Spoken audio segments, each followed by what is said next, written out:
Hello, cutie patooties. I hope you're all having a wonderful first Friday of the year, first stream of 2025. We're in the future. What the heck? Sorry I didn't stream yesterday. If you didn't hear somehow, Charlie got surgery on New Year's Eve on their hip. And so they've just been recovering and such. And thus have not been feeling the best. So I've been dealing with that. Oh, I meant to feed Leo and Mandy before I went live. That's fine. I'll do it when our food comes. We have a lot of DoorDash gift cards, courtesy of Charlie's grandma, that we can use to not have to make dinner this week. So, third hip surgery, hell yeah. Oh, I should switch out him for him, because we're still on the Palpitoad hunt. The Palpitoad hunt has made it into 2025. But we're gonna get him. We're gonna find him. But yes, let me check up on chat. Charlie, congratulations on being first. Here is your gluten-free cookie, your first of the year, and your first gluten-free cookie of the year. Thank you for paying your loan. You're at 15,100 bells. And then ad time. Yee. So we're caught up. Yippee. But yeah, anyway, basically TLDR, I wasn't feeling it yesterday, but I am feeling it today. So here we are. I got new lights for my setup, and I feel like the difference is like minuscule. I think you like cannot tell at all that they're different. Because they're above the shot, like they're hanging from the ceiling. It took me forever to hang them up. They were a fucking bitch to hang up. So I don't know if I can like make it so that they're more obvious. What happens if I change the color? Okay, you can kind of see the room color changing, right? Like it's red, blue. So you can, it's very subtle, but you can see it. It's a lot more obvious on my end. What if I make them like green? And then, is that any different? I feel like I look green when I make them green though. What about these lights? I have my old lights in front of me still. What if I make everything green? Everything was purple before. What if everything's green? Oh yeah, it's a lot harder to change the color on those now that they're behind my computer. And then, where's my other? I have 3 remotes. Where's the third one?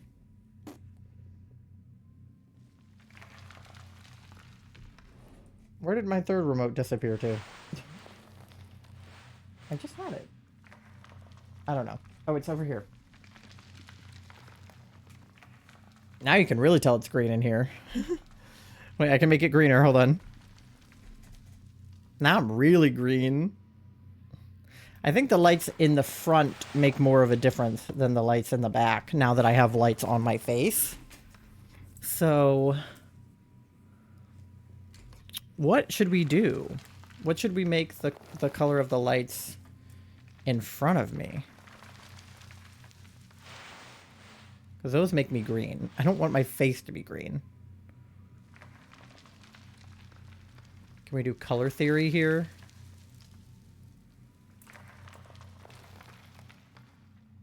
I'm operating on color theory right now.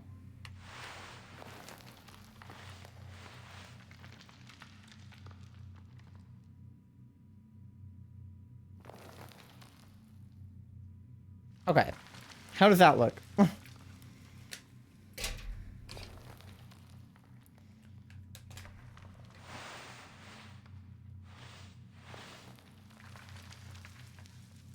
I don't know. Dinner's on its way? Okay, slay. I made the lights behind me green and the ones in front of me purple. Door opened on its own. Yeah, she did that to me.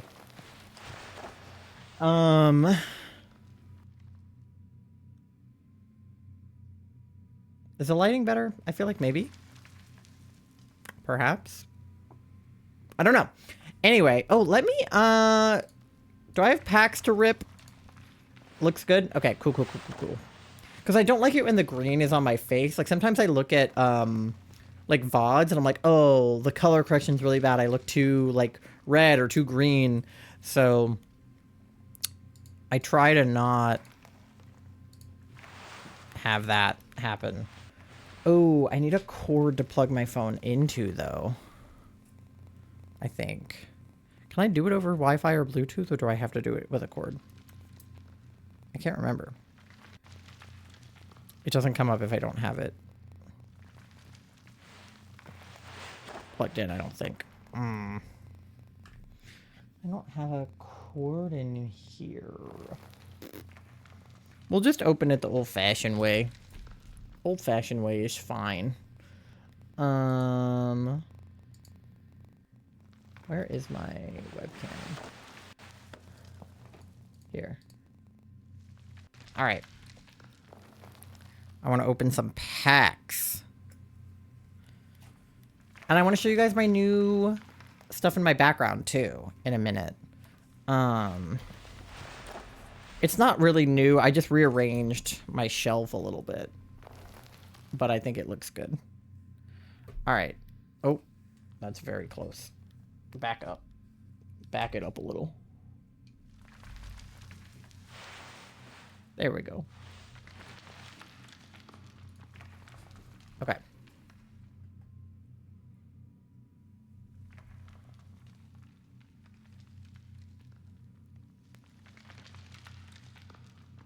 What it would feel like. Are they backwards? It's like, I feel like I can't read. Do I need to flip it? Yeah, that's the right way. Okay. I want to open Genetic Apex because I have almost everything from Mythical Island except for stuff I'm never going to pull. So let's open some Charizard packs. Alright.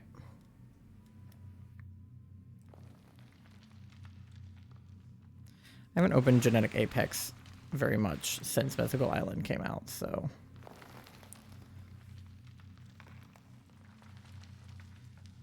Alright, do we have anything? Oh, wait, yes we do. Okay. Charmander. I think I have that one. Minchino, Psyduck. Ah, Poliwrath. Of course I have that one now, but I was chasing that card for a while. I'm back. Oh, did you leave?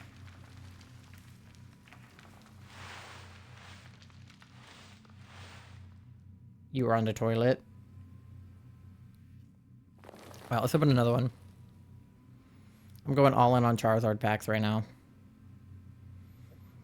Because I watched a video of a guy opening like 1,000 packs, and he was like, open the Charizard ones. So, I trust him. Oh, this pack's got fucking nothing. Mankey and Primeape, though. Nothing new, though. Alright, we'll open one more. I don't have a ton of hourglasses, but I have enough to open a couple more packs. I opened like 10 packs of Mythical Island that one time, so I ended up using... Ooh, we do have a backwards pack. I almost never go for them, but I'm going to do it today. Because I had a good pull from a backwards pack the other day. Alright, there is something back there. Froakie! Magmar, Sandslash. Oh, Executor! I actually don't have that one. I have 2 Executor cards, but neither of them are that one. Executor is one of the mons I run in my deck. So... because I have so many goddamn Execute cards. Alright, well, at least we got something. Alright, can I do a Wonder Pick, perhaps? Do I have enough stamina for that? I have 2, so I can probably open something. Alright, what do we have? Ooh, I cannot look at them very easily. That one has the Caterpie I don't have, which is hilarious that a Caterpie of all things is a card I can't pull. It's not even fancy, it's just a Caterpie. Ooh, all of these Wonder Picks, I have all of the cards in them. all of them. Okay, this one, there's a Kangaskhan I don't have. And you guys, I was pulling crazy cards out of, I'm going for the Caterpie, to be honest. I need that Caterpie. I was going to buy it with pack points, but it would save me money to not do that. So we're going to go for the Caterpie in the top right. Or it's actually in the top left, but it's on my right. So because I was pulling well off stream, I know I'm just not going to pull well on stream, but we're going to try. Oh, we got a neat arena, which I already have. Where was the Caterpie? Oh, it was like bottom. I was not going to pick down there. Okay. Well, we'll send a thanks to that guy. All right. Anyway, I want to show you guys my updated shelf. So I moved the Tetris Light to the bottom shelf, and then I put my books. Here, let me move the mic. Oh, God, Palpitoad. He's fine. I caught him. All right, let me move it. Okay. So bottom shelf is now where my Tetris Light is. It used to be on this shelf, but I moved it down. And then all of my like books are over there. And then I have my Book of Bill and my Journal 3. So I have my Bill Cipher and my Waddles down there. The Waddles plushie didn't fit because of the like width of the shelves, which are adjustable, but not enough with... Oh, Mandy's here. Hi, Mandy. But not enough with how tall this shelf needs to be to fit my James Bond 50-year anniversary pack. Hi, sweet girl. So then I have all of my DVDs on this shelf, and then all of my like anime Funko Pops. Well, not all of them, but a good chunk of my anime Funko Pops that are like non-Pokemon. How much money do you have? Oh, 69 cents. You know what that means? You have 69,000 bells. I don't have enough money for chicken nuggets. And then this is my Pokemon Games shelf, which is the one that you guys have never been able to see in the background. It was always one shelf too high for you to be able to see it. So I made it somewhere you can actually see it now. So I've got Banjo-Kazooie and my Xbox games there. Then I have my Switch games here with my Mewtwo and my Mew Funko minis. And then I have my Grookey with my copy of Shield and Sword and Shield. And then I have my DS games, and I have my Greninja with my copy of Y. And I have my new Umbreon, and my Beebish, and my Froakie, and my other Greninja. And then I have... This is where Palpitoad normally sits. That's why that corner looks blank, because Palpitoad's normally there. And then... My eyeball's itchy. And then I put Bellabolt and Gengar, and then Krogunk, and then all of my minis. And then the shelf above that you can't see has my Snorlax, my Fuecoco, my Slowpoke, and some of my other little tiny, like figurines, like those guys. So, and then the very top shelf is like my crochet, plushies that people have made me. And then the very, very top is, oh no, one of my lights peeled up off the wall. Don't do that. The adhesive that those things stuck up with was so shit. I had to order new adhesive. It was so bad. So my lights are starting to come down off of the wall, which is very stressful, but I don't think with the location of that one it's going to come down. Food is here already. Damn, I thought you said it was going to take like 40 minutes. Okay, well, I'll deal with that in a second. Let me put Palpitoad back. Beep. But yeah. And then I also... Did I change anything else that you can see? Not really. But yeah, I just wanted to show you my shelves now that they're updated. But I like that Bellabolt is in the background. Okay, well, I'm gonna go grab our food, and then also... I'll feed Leo on the BRB. He should be fine. He got walked at like 1. So he should be fine.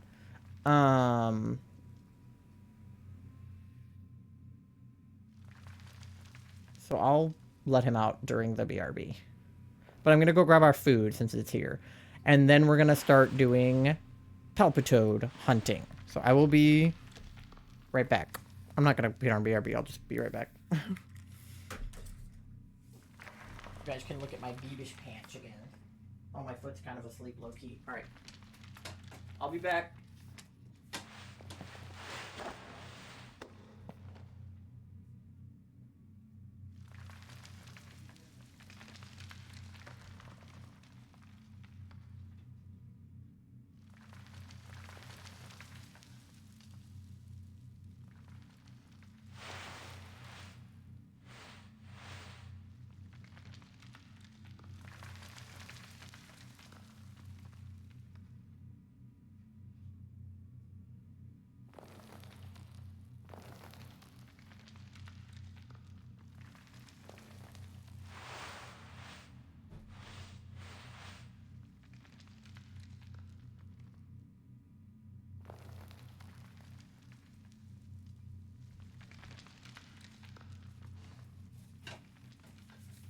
Chat, I forgot to mention, when I was rearranging my office earlier, it freaking started snowing. So there's snow on the ground outside right now, which is crazy.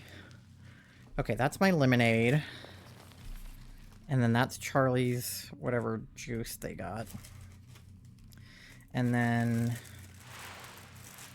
what is in here? These are scrambled eggs and like sausage, so I think that's Charlie's. And then that's French toast, which is Charlie's. And then I have eggs, bagel, potatoes, cream cheese. Oh, I should have gotten ketchup. Oh well. I'm going to bring Charlie's stuff to them.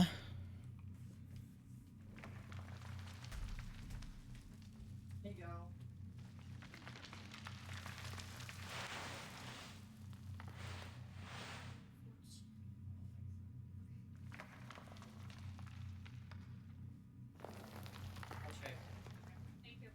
Because if I need to get ketchup anyway, I might as well get forks. Did they give us silverware? Is the age-old question. They got straws. No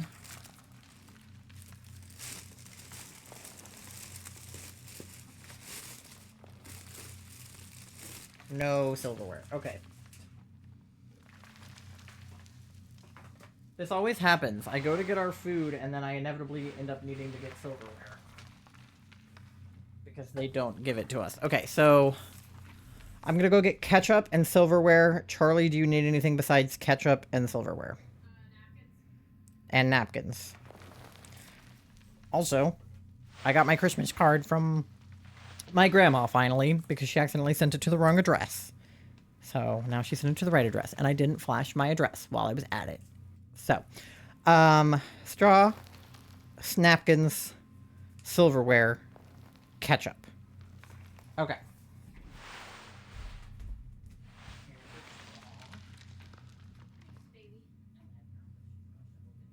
It has your name on it too.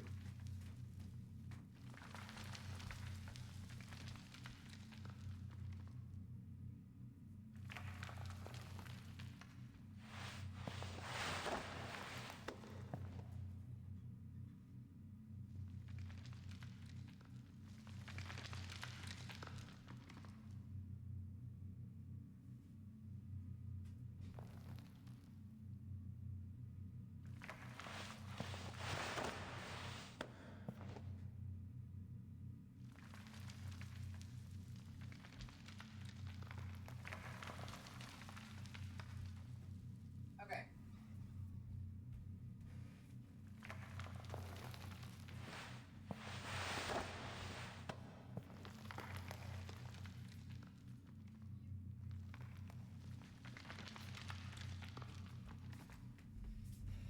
All right. I think I'm done getting up now. I have a fork. I have a napkin. I have ketchup.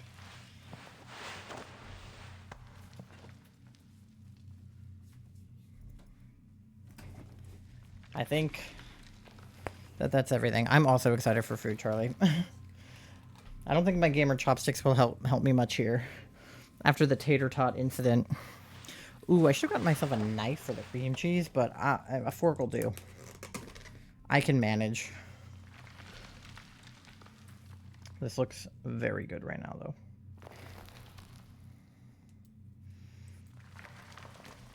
Okay. Well, let me go ahead and get us switched over to the Switch scene. I have not updated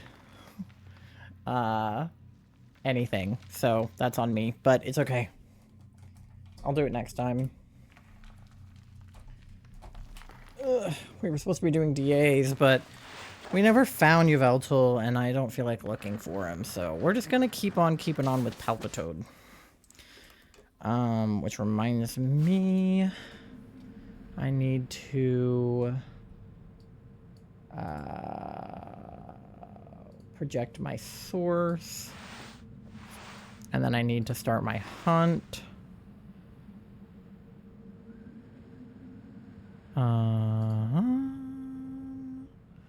Where is it? I don't remember.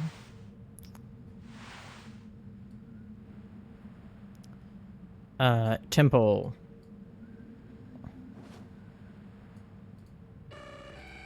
There he is. Okay.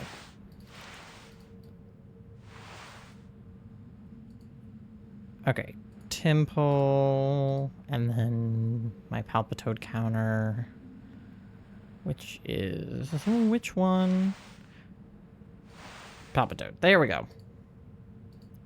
Capture card. Start. Okay. I also want to show you guys one more thing. Can I do like an image source for it? Let me see. Beepo, beepo. Did I? Oh, I don't have it on my PC because I made it on my laptop. That's fine. I can download it.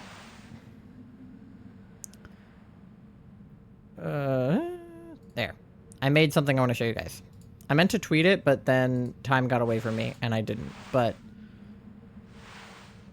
I have it now.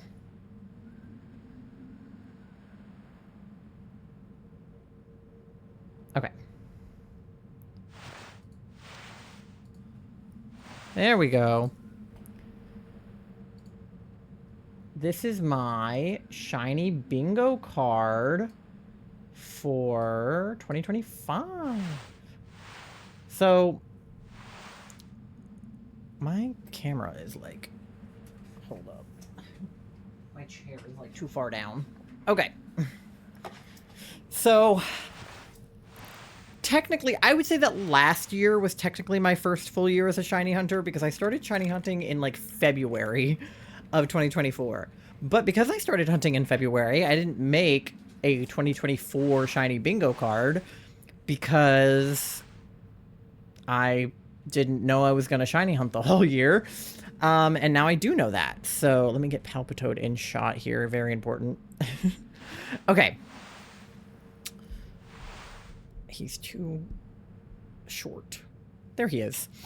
So I want to walk through it with you guys real quick while I eat my food because I won't have hands to shiny hunt with. So we can just talk. We can just yap for a few minutes while I eat. I need my straw. Okay, so I'm just gonna start. Well, I'll start in the middle. So the shiny charm is my free space.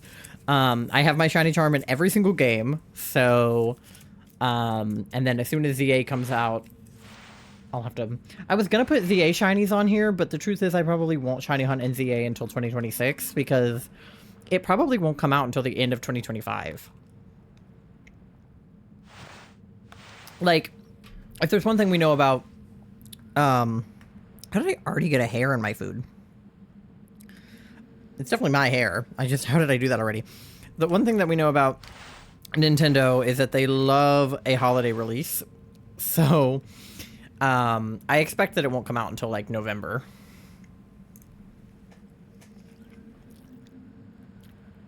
So, anyway, shiny charm is free space.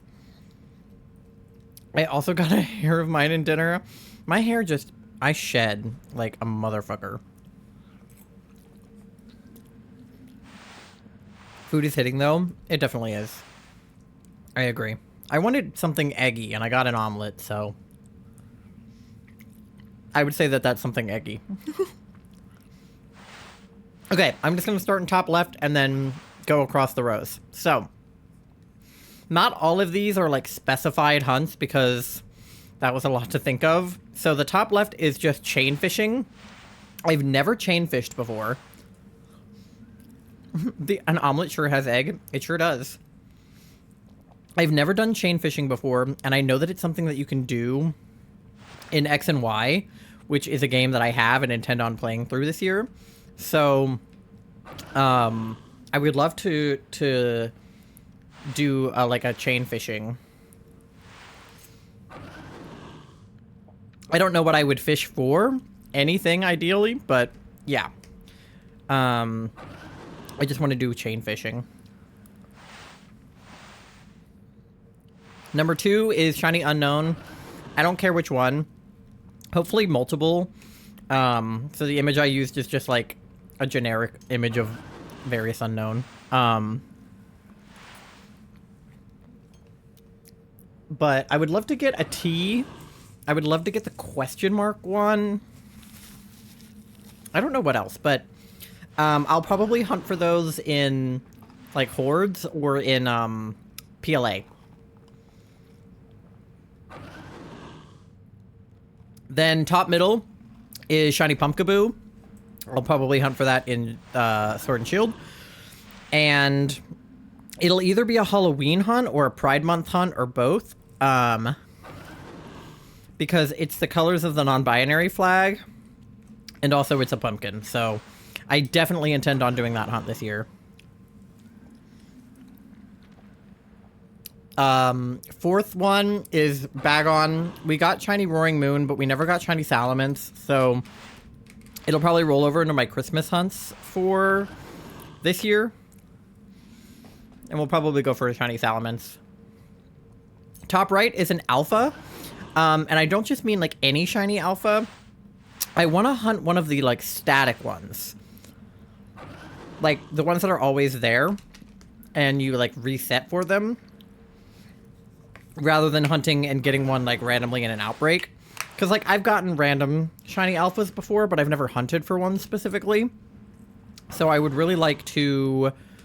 Like, my friend Pei has been hunting Shiny Alpha Gallade because he's always in that, like, winter temple. The snow temple.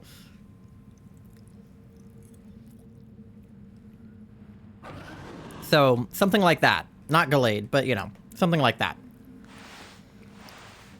Then, second row, first one is Grimer. I'm going to go a little bit out of order, actually, because Grimer and Coughing and Ekans are all on there for the same reason. They're all Gen 1 green shinies that I could hunt in Let's Go Pikachu, Let's Go Eevee, which is a game I've never hunted in on stream before, and I really want to. So I could chain for them.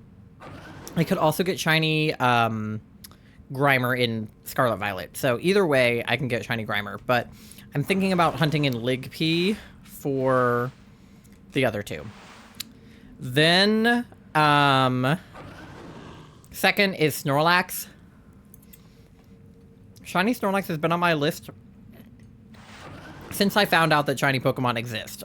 I knew I wanted Shiny Snorlax. He might even be the Shiny Alpha that I go for, because there is a static Shiny Snorlax Alpha in the same area. I think he's in the Fieldlands. So I could reset for him, which I would love to do. Then second row in the middle is Vileplume. That's part of my like green/frog quest, because if you guys know, in Scarlet Violet, Ollie is like one of my catching Pokemon on my team in addition to Beebus. And I don't have a shiny Vileplume, I just have a regular, so I would love to get a shiny Vileplume. Oh, I dropped some. It's fine. And then Rowlet, I'll probably hunt for either in Arceus or in Scarlet Violet. I just love shiny Rowlet. He's that like minty green color. I love him. Shalfa, Snorlax. I think it's a need. I think I have to do it because that means he's like the biggest of big that a Snorlax could be. The most mega, not mega because mega evolutions are a thing, but like the most gigantic a Snorlax could possibly be as an alpha. So that might be what we do. I'm not ruling it out. And some of these hunts probably won't happen in 2025, which is the nature of a bingo card, right? I only have to get bingo in one direction. I don't have to get them all. I don't have to do blackout bingo. But it would be cool to do that. And then our first legendary on the list is Latios.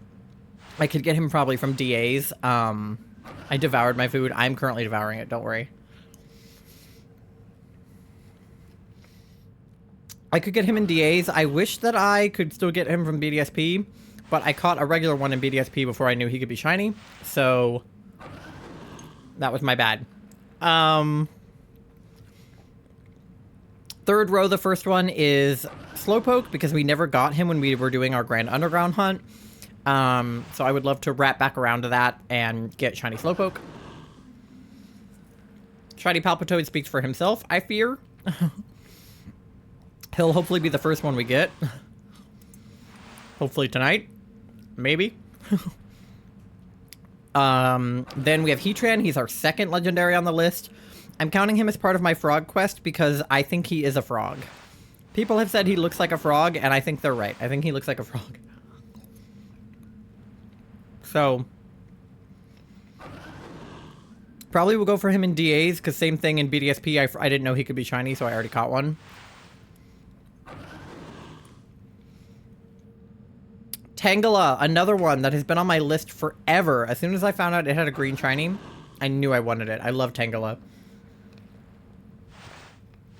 Probably will hunt for him in Arceus. Our third and final legendary on the list is Registeel. I knew I wanted to go for one of the Regis this year.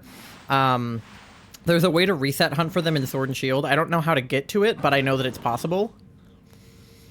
And if I do decide to do that, Registeel is the one I will go for first. As much as I love Regirock and Regice, he's green, so I gotta do it. Ekans already talked about. I'm gonna skip Beebus for the time being. Coughing I already talked about. Yamper, not really a shiny that I'm like that attached to having. But he's a Corgi, and I grew up with Corgis, so I feel like it's a necessary addition to the list. Bottom left corner is something I've also talked about getting for as long as I knew that that was a thing that you could get, and that's the Destiny Mark, which is the Pokemon that you can only catch on your birthday. So for my subathon this year, if it isn't on my birthday, I'm going to stream on my birthday so that we can get the Destiny Mark. The next one is Brute Bonnet. I really enjoyed doing the Roaring Moon hunt, and off-stream I hunted for Iron Bundle and Iron Jugulus. Well, I didn't hunt for Iron Jugulus. I got one on accident. But Iron Jugulus was actually really easy to find, and so was Iron Bundle. Roaring Moon was a little harder, but I would love to go for Brute Bonnet. Of course, that's a Scarlet exclusive, so I'd have to use Charlie's game for it, but I think he's cool, so. And I have a shiny Fungus and a shiny Amoonguss, so it only makes sense I get a Brute Bonnet. Bottom middle, we have Spinda. I want so many variations of shiny Spinda. That one was just the one that came up on Google, but I want so many shiny Spinda. I think you can hunt for them in hordes, and you can hunt for them in outbreaks in BDSP, I think. So I'll probably do that. Bottom right is Gulpen. I just love him. And Swalot, too. It's just a good shiny. I'll probably get that one in Scarlet Violet. I just love him. And then last but not least, no, second to last but not least, because I skipped Beebus. Bottom right corner is Poke Radar, which is another BDSP hunt that I've always wanted to try, but am too afraid because I don't know how to do it. The one where you like hunt in the grass and then you have to like take 4 steps and the grass sparkles or whatever. Or it shakes, and then if there's a shiny, it sparkles. I've never done the Poke Radar before, and I'm too scared to do it, but I put it on the bingo list, so it has to happen. And then the Piece de Resistance, my official announcement that I've been teasing for Beebus Week, which is going to be January like 20th or so. I can't remember the exact dates, but coming up in like a couple of weeks, Beebus Week, we're going to be hunting jumbo marked Bulbasaur so that we can evolve it into a jumbo Beebus. The biggest Beebus of them all. Big Beebus. The same thing as getting like an Alpha Snorlax is like getting as big as he can get. Getting the biggest Beebus possible. I guess is there a Mega Venusaur? I don't know, but one of the biggest Beebuses I can get. So I'm stoked about that. Very excited to officially announce Beebus Week. More to come on that soon. I'll make a graphic and more information, but we're definitely hunting a jumbo marked Beebus in a couple of weeks. So if we get Palpitoad and then we get Beebus, we're already making progress. And you love to see it.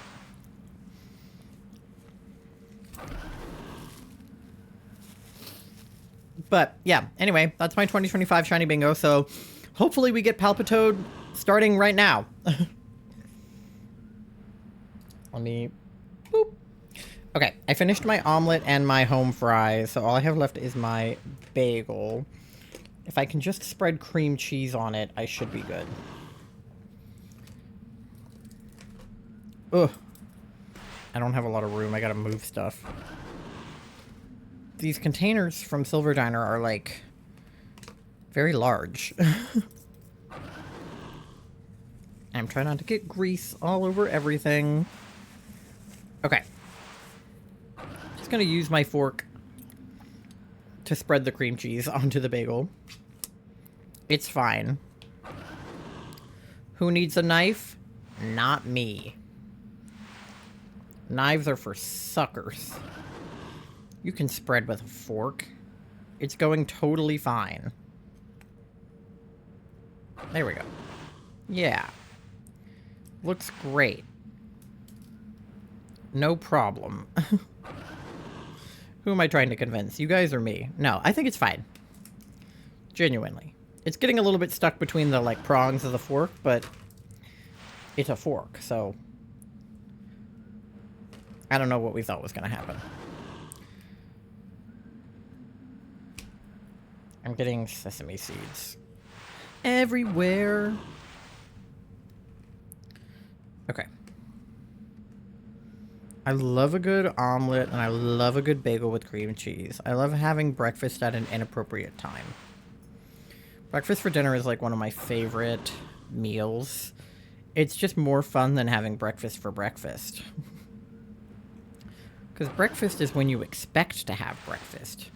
But dinner... that's a curveball. Okay. I think this one could use a little bit more.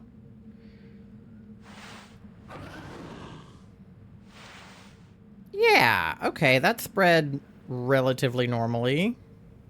Like, it's definitely still, like, in between the prongs a little bit, but it's totally fine. I can lick it off. Breakfast for dinner is superior? I agree. Fully. Wholeheartedly, I agree. Oh, there's ketchup on this napkin now. Okay. That's why I got myself 2 napkins, because I knew inevitably I would dirty up one of them. Okay. Sorry for the intermission, but we are ready to hunt for Palpitoad now.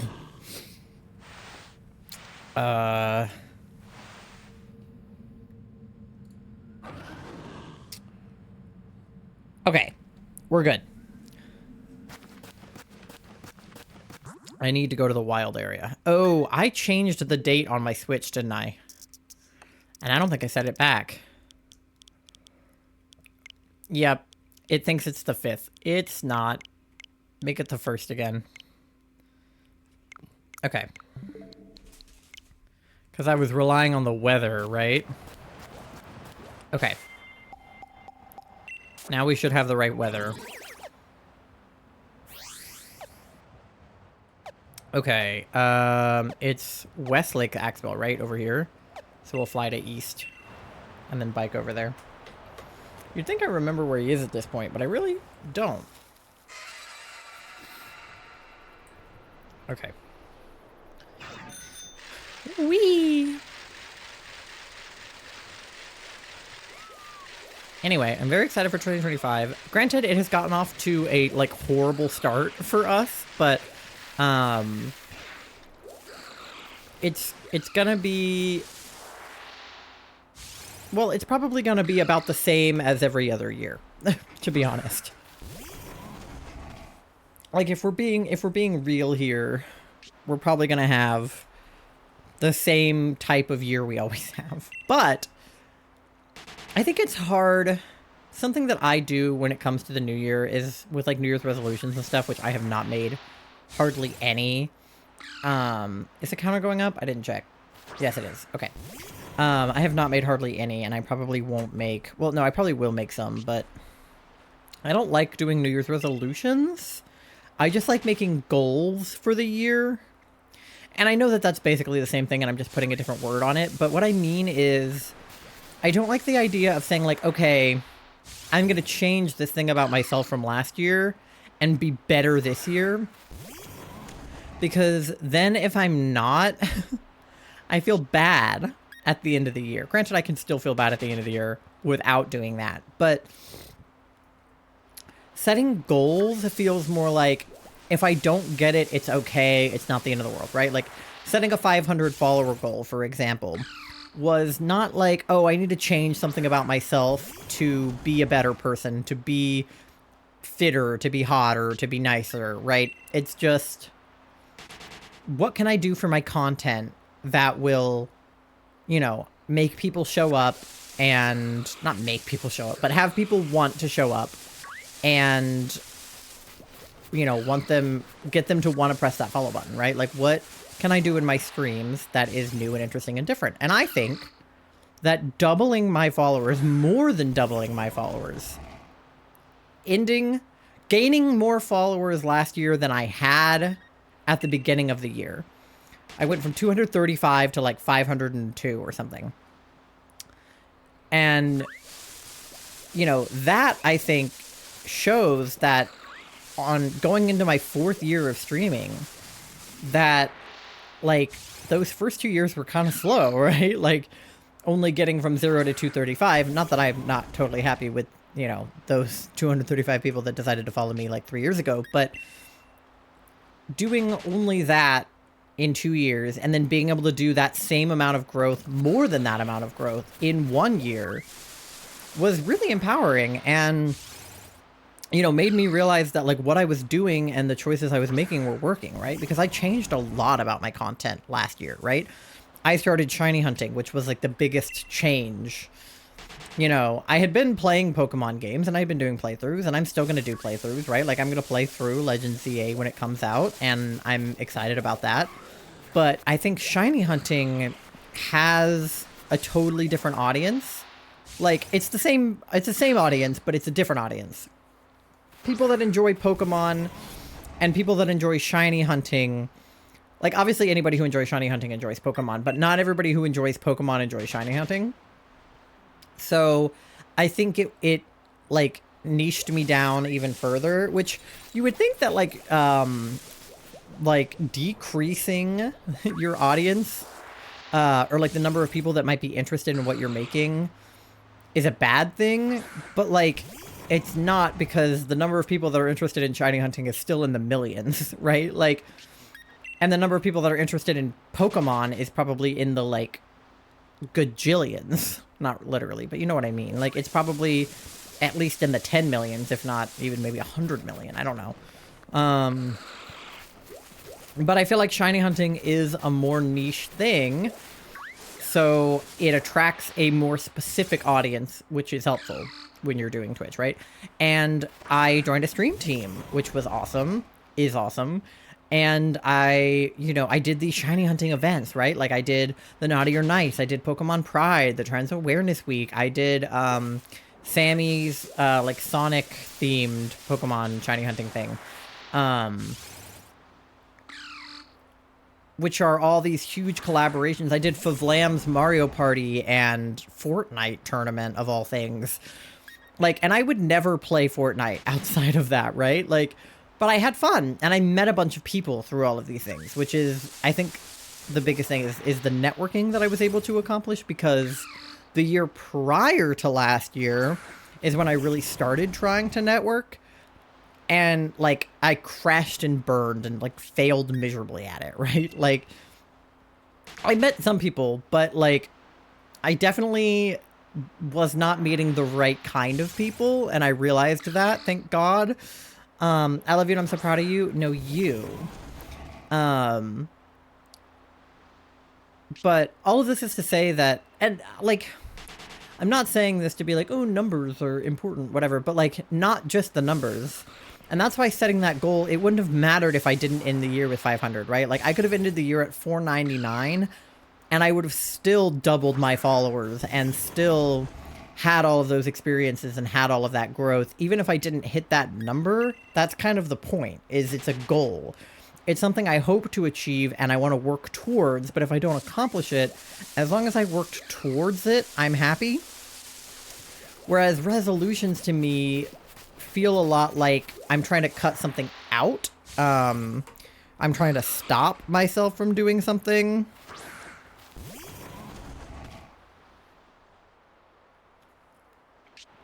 That bagel was hard to bite into.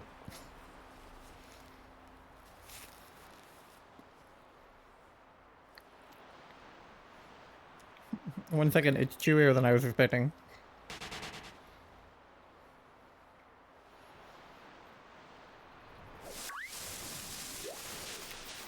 There was no subtle way to take a bite of that.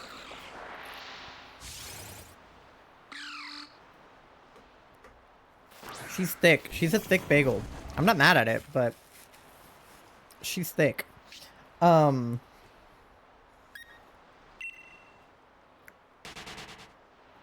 I don't know. Resolutions to me always feel like I'm doing something wrong and I need to change it. And sometimes that's true, right? Like, sometimes you really do need to change certain behaviors or whatever, but I think being an autistic person and having ADHD for that matter, creating or breaking a habit is insanely difficult. Insanely difficult. I can't even get into the habit of brushing my teeth. Genuinely. And I don't mean that I don't brush my teeth, although sometimes that's true. But what I mean is a habit for a neurotypical person means if I brush my teeth every single day, I'll eventually just do it without thinking about it. It'll just be so part of my routine. It'll be so ingrained in my everyday that brushing my teeth won't even be a thought I have to remember, right? Like, it'll just be muscle memory. I'll wake up in the morning and I'll brush my teeth. It'll be, one of the first things I do in the morning. And for me, that is just not true. No matter how many days in a row I brush my teeth, every single day I wake up and I'm like, I have a million things to do. And sometimes one of them isn't brushing my teeth because I forget, And, like, that means that I've had to go to the dentist way more this year than I would like to, right? Like, and by this year, I mean 2024. And, like, that's on me, but I don't like, the idea that if I'm not brushing my teeth every single day at the end of the year, that I feel like I've failed, right? Like, if I set the goal to be brush my teeth every day, like, it's just not going to happen. Like, I like your views on resolutions / goals. Better way of looking at it, I think. I hope so. I mean, I feel like some people are probably just be like, you're saying the same thing in a different shape. But at least in my head, it makes sense.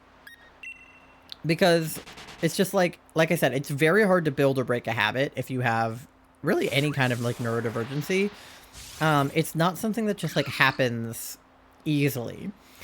And because of that, I beat myself up over a lack of consistency when I have a goal that's like work out this many times a week or brush my teeth this many times a day or, you know, stop doing this and do more of this instead. Eat healthy. Like those goals, those resolutions, they don't work for me. And they don't work for the average neurotypical person either. Do you know how many people make work out one of their resolutions and they're done working out by February? One of the things I told myself that I was going to do is if I work 3 days a week, that I would try to exercise on our exercise bike at least 2 days a week, right? Because I don't want to exercise on the days where I'm working, especially if I'm working like a 9-hour shift, because my feet already hurt. But to build up the strength in my legs, I should work out on the days when I'm not at work, right? Like that, you know, logistically that should work. But then I'm so tired on the days that I'm not working that I then don't want to work out. So... And, you know, people will be like, well, if you are consistent with it, then you'll work out and it won't, you know, it won't bother you. And some people really like working out, right? And I don't mind exercise. It's not the exercise that bothers me. I used to do a lot of exercise when I was in school. I was in marching band. I played football. I did karate. Like, I did a lot of sports. I did a lot of physical activity. I don't mind being physical. I mind being bored. I used to be able to run 2 miles in a row, like, without stopping, which I know doesn't sound all that impressive because some people can run marathons and 5Ks and whatever. But for me, it was pretty impressive that I could run 2 miles. And the thing about that, the only time that I could do it was if I was going up against other people. Because the reason I could run 2 miles is because I had to for martial arts. And one of my best friends was in martial arts with me, and she was faster than me. And that was all it took for me to be very interested in running. Was that, you know, somebody that I was close to, somebody that I looked up to, somebody that was prettier than me and skinnier than me and faster than me. I wanted to be her. I wanted to beat her. You know, all of those things wrapped up in run, right? Jealousy, competitive nature, all of those things really came out when, you know, this girl could run her mile faster than me. So I would practice running my mile. And the thing that was hardest about it was when I wasn't running up against anybody. I was just bored. Like, what do you do with your thoughts while you're running a mile? Because it takes, like, you know, 10 minutes or so, a little less, to run a mile. And I know that doesn't sound like a lot of time, but when you do it every single day, you may be thinking, okay, just, like, put on music. Like, it's 10 minutes. But, like, you don't understand. Like, I have ADHD. My brain needs to be, like, constantly stimulated. And just music is not enough. Like, I need more than just music for my brain to feel stimulated. Like, music alone, I love music, but music alone will bore me. Like, I will not be able to be entertained by music alone. I, at the very least, have to have music and dancing, or music in a music video, or, you know, music at a concert. Like, there has to be more stimuli. If there's not, I cannot do treadmill with earbuds in. I can't. I've tried. I can't. It's too boring. I cannot do it. So the bike that we have faces our TV. So that maybe, just maybe, I can put something on the TV and not think about the fact that I'm biking on a bike, right? Because, like, again, it's not the exercise itself that bothers me. Like, yeah, I don't love being sweaty and, you know, having to drink a ton of water and, you know, all the things that come with exercising. But genuinely, the hardest part about exercising for me is just not getting bored. I just get bored so easily. Like, I wish I could shiny hunt. I guess I could shiny hunt and ride the bike at the same time. But, like, I guess that's why people get, like, walking pads for under their desk and stuff so that they can, like, exercise while they're doing something. I need the bike to be at my computer. then I can shiny hunt and ride the bike at the same time.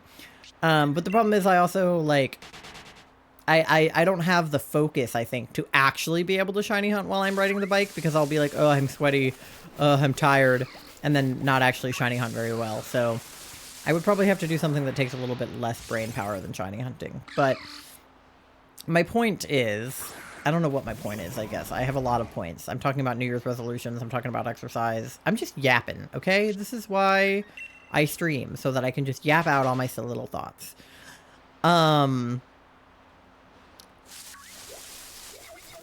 But my point is, I don't think that exercise is a bad goal to have, but I can't make my goal exercise on these days, because what's going to happen is if I don't exercise on one of the days that I told myself I'm supposed to, then I'm like, fuck, gotta start over, you know? That's why I don't think that the 75 hard, not that Charlie and I were ever going to do the 75 hard, but the 75 soft didn't really work for us either, is because the entire point of that is consistency, which is just something that we have never had in our lives, being that we have ADHD and that our schedules are so chaotic, right? Like, if my Tuesday every week was exactly the same, and my Wednesday every week was exactly the same, and my Thursday every week was exactly the same, maybe I would be able to say, okay, on Tuesdays I'll do this, on Thursdays I'll do this. But because with retail, I work different days every week, and with Charlie's health and doctor's appointments, I'm busy on different days. You know, with streaming, it's like I try to stream on Tuesday and Thursday as much as I can, but I'm streaming on a Friday right now because I was too busy yesterday, you know? So I was watching a TikTok video earlier today that was talking about, like, you know, it was like, you know, if you're neurodivergent, listen to this. When people say consistency is key, they don't mean that you have to do it at the same intensity every day or whatever. So, like, basically what they were saying is you do not have to show up at 100% every day to be consistent. You can show up one day at 100% and one day at 50% and one day at 12%. And you're still being consistent just by showing up. And, like, that helped, but also didn't help, because I sometimes have a hard time showing up at all, which is part of my problem. But it reminds me of something that people said a long time ago about going to the gym, which is that the hardest part about going to the gym for a lot of people is actually physically going to the gym. And I realized that that was true, because for me, it was like, I don't want to have to put on gym clothes, get in my car, drive to the gym, go to the gym, work out for 30 minutes, come back home, take a shower. Like, all of the things that come with working out is you have to get to the gym first. So it was nice in our old apartment complex that there was a gym, like, in the apartment complex, but even walking down the block to the gym and just thinking about, are there going to be other people in the gym? I don't want them to look at me. Are they going to be using the equipment that I need? Like, all of those thoughts would literally paralyze me and keep me from going to the gym. It wasn't ever about the exercise, and it never has been. And I think for a lot of people it isn't.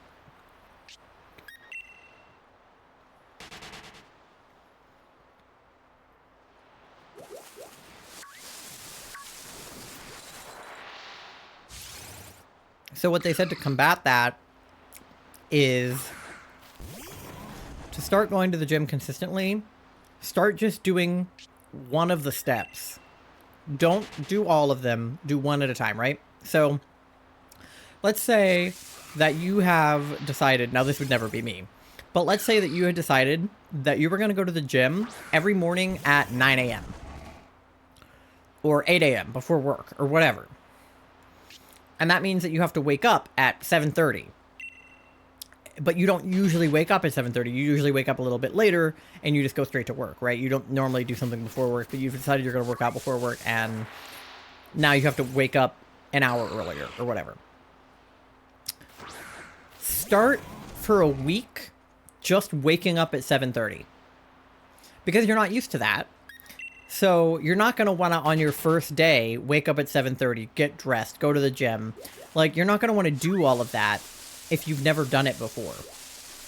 So if your goal is to go to the gym, but you have to wake up at 7:30 to go to the gym, wake up at 7:30 for a week.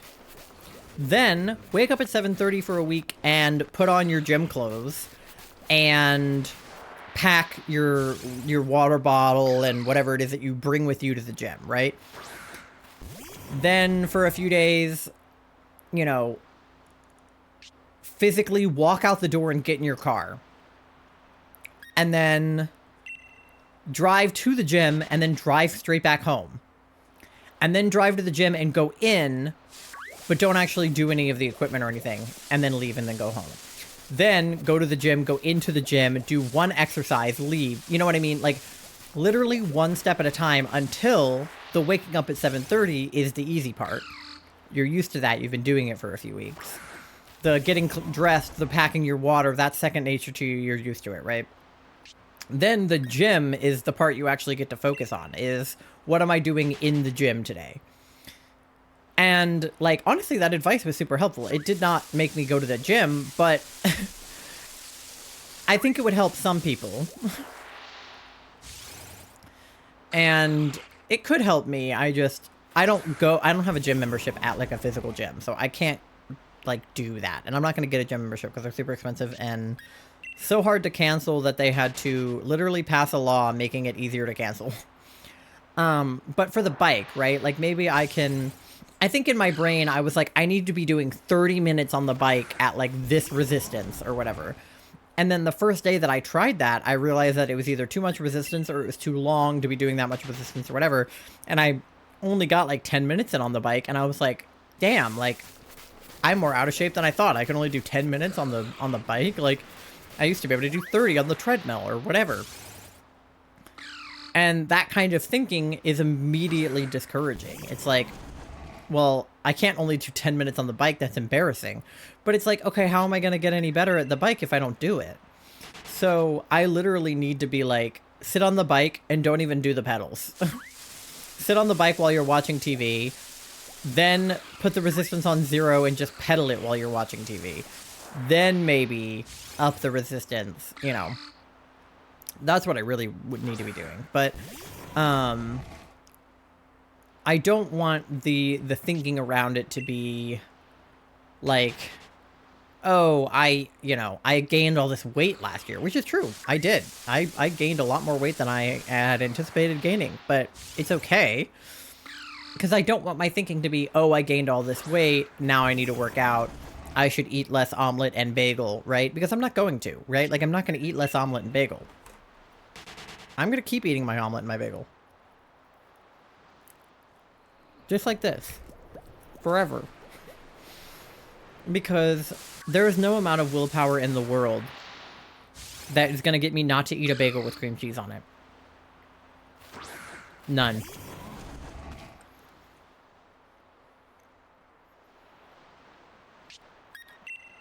If a bagel with cream cheese is presented to me, you bet your ass I'm eating it.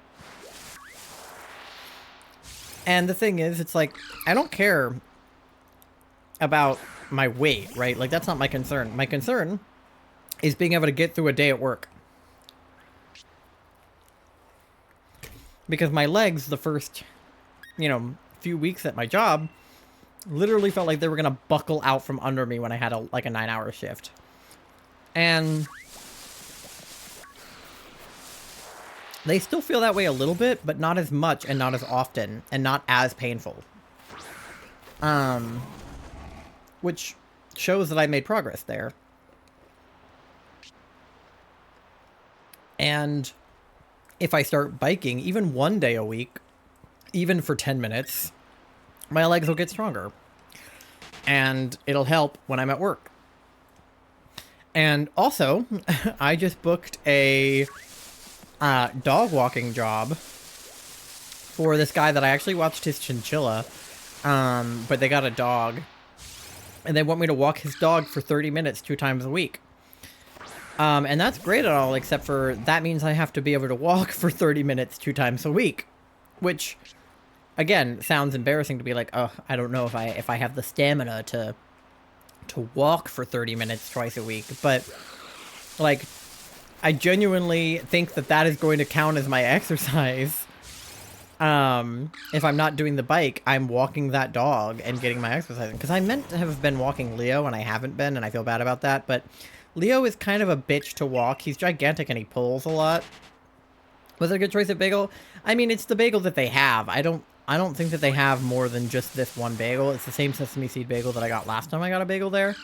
It's not my favorite, but, like, it's a bagel with cream cheese.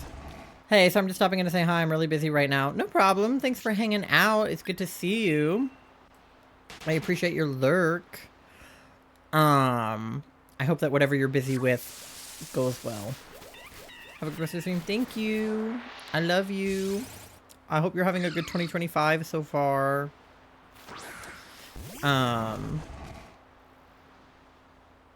But, yeah. Anyway. That's why, like,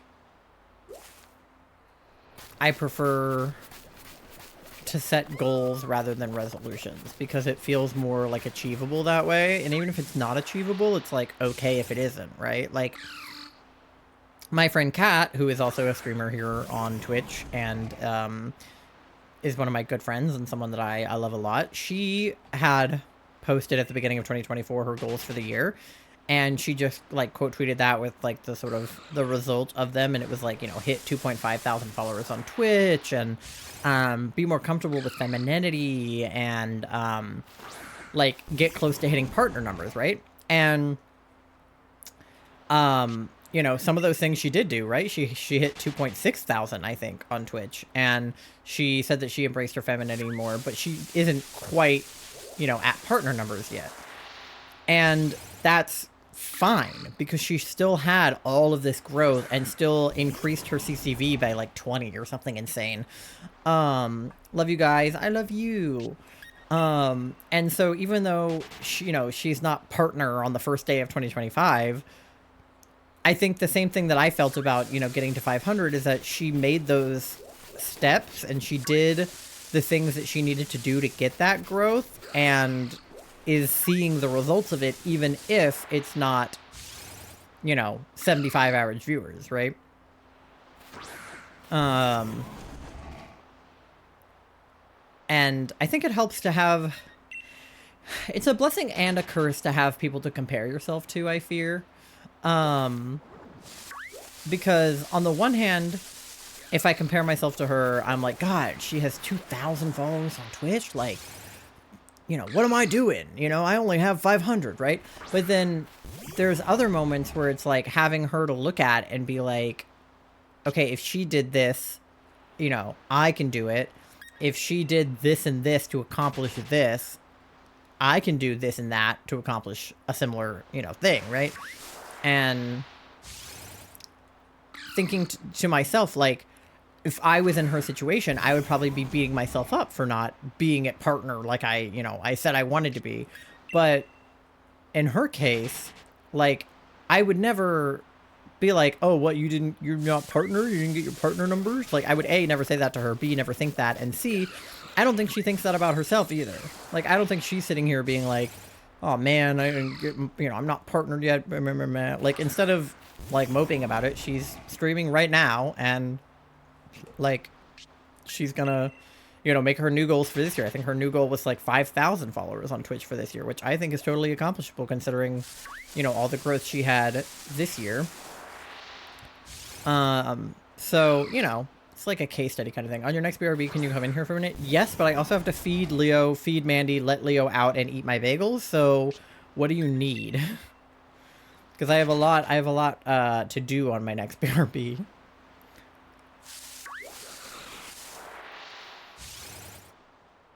But anyway, yeah, blessing and a curse to compare yourself to people, or to compare yourself to yourself, right? Because I got, like, kind of upset,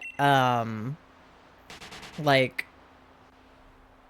the other night for, like, really no reason at all. But I was just, like, thinking about the end of the year, and I was like, damn, like, I had, like, just tweeted, like, you know, all of the things that I had accomplished in the year, right? Like, look at all the stuff that I got done. And then I had that moment where it's like, you ever feel like what you're posting on Instagram and Twitter is like only just a piece of, you know, what's true about yourself. And like, of course, that's always true. People only ever post the best of themselves on social media, right? Like, you don't normally post what you didn't accomplish. But like for a minute, I was like, I feel so fake celebrating all of these things that I accomplished when the list of things I didn't accomplish is probably longer, right? And you know, I felt like I was gonna feel bad about that, but, and I did feel bad about it for a little while, but I think the biggest thing was I felt like I was lacking like personal growth, like not as a streamer, not as a partner, but just like as like a human person. Like I felt like I didn't brush my teeth any more this year than I did last year, you know, like that kind of feeling. Obviously on a greater scale than brushing your teeth, but like it felt like, you know, that maybe I had sort of pushed personal growth aside to grow in other areas, like on Twitch, like in my relationship with Charlie, right? Like we got engaged last year, which is super exciting. And I'm so excited to get married, and I love Charlie. I know, I'm sorry, I just need a hug. You need a hug? Are you okay? Is it just like a, I just want a hug because I want a hug, or do you like need a hug? But then I was like, but have I grown as a person outside of my relationship with Charlie? And then I was also like, did I keep up with my other friends as much as I wanted to? And I was like, did I, you know, get the job that I wanted to get, right? Like, no, I ended up working retail, you know? So I think I got laid off, right? Like, there were a lot of things that happened last year that were not ideal. And, you know, obviously the world is ending, and, you know, Trump is president again, and all, you know, all this other bullshit. But like, just on a personal level, I was just like, am I like doing better? And the answer was no. And I think that like freaked me out. Because I felt like I should be doing better, right? Like we moved from the apartment to the house, and like, you know, we got engaged, and, you know, I at least have a job after getting laid off. And, you know, it felt like a lot of really good things happened to me, but I felt like in that moment that all of the bad things that happened were overshadowing them. Which I know is, oh my god, I was trying to go to the guy with aura, not you. Which I know is how a lot of people feel, and it's hard with the world being in fucking shambles to feel good about yourself, but, you know, and then I was like, and I've gained weight, and I, you know, whatever, just like all of these like negative self-talk things that I'm trying to get away from. And, you know, thinking that external things are going to magically heal me when they won't. Like, being with Charlie is not going to magically heal me. Being an accomplished Twitch streamer isn't going to magically heal me. Like, getting a good job isn't going to magically make me feel better as a person. That's what, like, fucking therapy is for, but I don't have fucking insurance, so I don't have therapy. But, like, you know, all of this is to say that I just, like, I had a moment of weakness where I was upset about those things. And I still have moments like that all the time. I had a moment like that yesterday, which is part of why I didn't want to stream. Because there was a part of me that was like, no, I need to keep to my stream schedule. I need to stay consistent. I need to stream when I say I'm going to stream. And then the other part of me was like, do you want your first stream of the year to be on this note of you not feeling well? And streaming out of obligation because you feel like you should, and pushing off of your other, you know, your other obligations that you probably should be doing right now. Like, do you feel like this is the headspace that you should be doing your first stream of 2025 in? Like, is this how you want to set the tone? And the answer was no, which is why I didn't stream yesterday. But even today, I feel better than I felt yesterday. Do I feel like we're going to get shiny Palpitoad? I don't know. I hope so. Maybe. Will you wear wigs? I'll tell you what, I have not accomplished what I thought I would at this point. Yeah. I think that's one of those things too, especially being like that you're sort of on the crux of 25. Like, I feel like there's all these things that you're supposed to think that you think that you're supposed to have done when you get to 25, right? Like some people would say that you need to be married by 25. Some people would even say you need to be pregnant by 25. Some people would say that you should be done with college when you're 25. You should be, you should be in the workforce by 25, in a job in your field, doing something that you like. Maybe you should, maybe you should have a house by the time you're 30. Not that people can have houses by the time they're 30 anymore. Like, because the housing situation is, I mean, I literally had a breakdown earlier today trying to hang up these lights, and as they started to fall down, oh, speaking of them falling down, they fell down even more while I've been streaming. Great. Because the way that they're supposed to be hung up is with screws, but we rent, so I can't put screws into the wall. So they just fall down because they're using shitty adhesive. So I had to buy better adhesive. And the only reason I was willing to do that is because the lights were free. If I had paid for the lights and the adhesive was that shitty, I would be even more mad. But I didn't pay for the lights, so I'm willing to pay for the adhesive.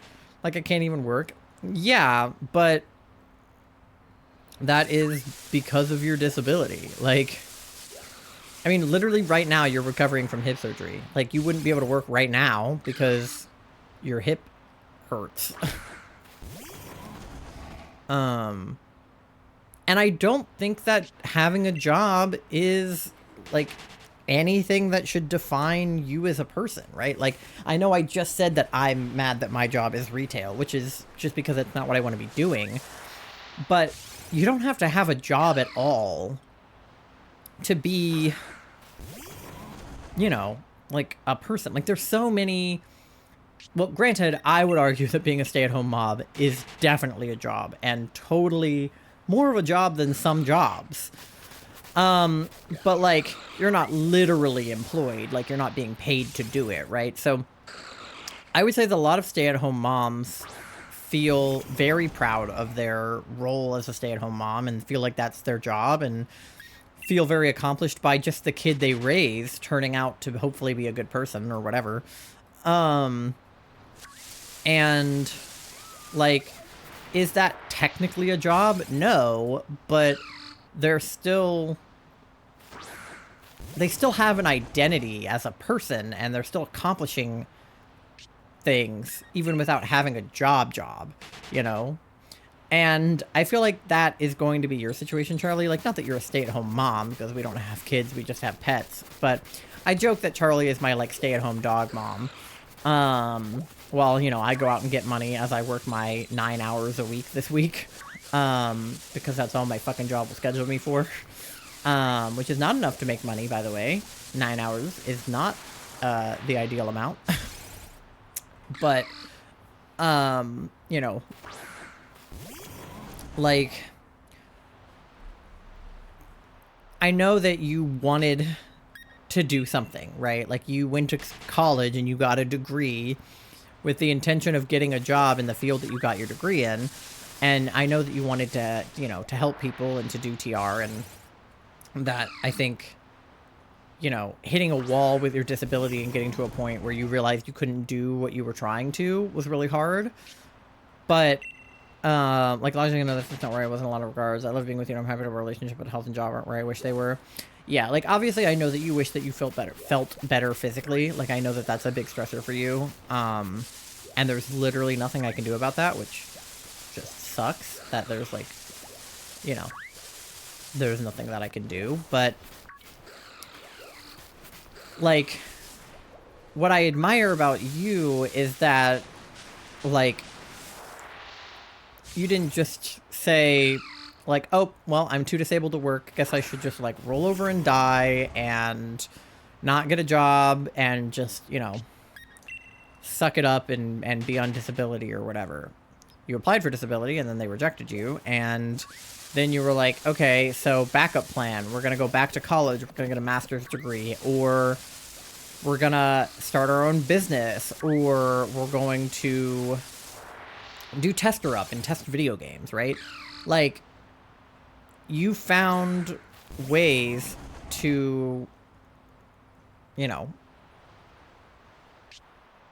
get around it and to supplement this thing, at least in the time being, right? Because neither of us are doing the job we got the degree in, right? And I don't have the physical health reason that you have for, you know, not being in film yet. I have a much more physical location reason that I'm not in film yet. But I did a film. A film that I was in just premiered in a movie theater, and I got to see it, you know? Like, so... And granted, the film I made, I never posted it, and I really wish I had. But, or sent it to festivals or something, but, you know, I never finished editing it, and that's also my bad because I had an editor, and now I don't, so the film sits on a drive forever. But I don't think that we need to be anywhere by a certain age. I hate that thinking. I hate that idea that, oh, you know, you should be married by 25. You should have a kid by 30. You should have a house. You should, you know, this, that, and the other, like, by a certain age. It's so stupid because everybody's pace is different, right? Something that I think about a lot is a post that I saw that was, like, queer people do in their 20s what they were meant to do in their teens, right? Because a lot of queer people don't realize they're queer in their teens. So when you should be, like, having your first boyfriend and, you know, having your first kiss and going on your first dates and maybe having sex for the first time, a lot of queer people don't do that until they're older because they didn't find the person to do those things with yet because they're gay and they either didn't know or they did know but they weren't out, or they were out but there weren't other gay people for them to be gay with. Like, for a plethora of reasons, queer people usually develop slightly later than their straight peers, because they had less time to, like, figure themselves out because it took longer, right? Like, you know, not neurodivergent, what am I saying? Queer people have to spend this whole chunk of their childhood or their teenagehood or even their adulthood, whatever hood. I did not mean to whistle. They have to spend a whole chunk of whatever time just coming to terms with the fact that they're queer or trans or whatever. And then if you're trans, you have to spend some of that time transitioning. Like, in my case, like, I was not going to be having a boyfriend, girlfriend, having sex with anybody, kissing anybody. Like, I was too busy trying to get top surgery. Like, I had things to do. And I feel like the same thing is true for being neurodivergent and having a physical disability. Like, our timeline is just going to be pushed back a little bit. Like, I'm not going to be in movies at 21, but I might be in movies when I'm 30, right? And you might not be doing TR now, but you're going to be doing some online, remote, cushy public health job in 20 years. You know what I mean? Like, you might not be in the best, you know, physical health right at this moment, right? But you're, like, actively recovering from surgery that will hopefully make you feel better. And, you know, getting your meds mixed around so that you pass out less and are less fatigued and whatever. Like, you're having to spend all this time and energy just trying to feel okay, whereas all of the people with jobs and wives and kids and everything, they don't have to do that. Like, do you know what I mean? You're wasting all this, not wasting, but using all of this time and energy that you don't have on just trying to, like, fight your disability. Okay, I have an ad coming up in like 10 seconds. I was trying to get to 1,200 encounters before the ad, but I don't think I'm going to, so I'm going to go on BRB and feed my dog and my cat and go help Charlie and eat my bagel. You guys eat, drink, go to the bathroom, walk your pet fish, do whatever you got to do, and I will see you on the other side of the ad in probably like 5 minutes because I have a lot of things to do on the ad break. We're at $11.99 right now. I'm trying to get to 1,200 before the ad. Go, go, go, go, go, go, go. There's one right there. Ah! Okay, not shiny. Okay, all right. Good, good, good, good. I will see you in like 3 minutes then. Where's my button? Okay. Be right back.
How much money do you have?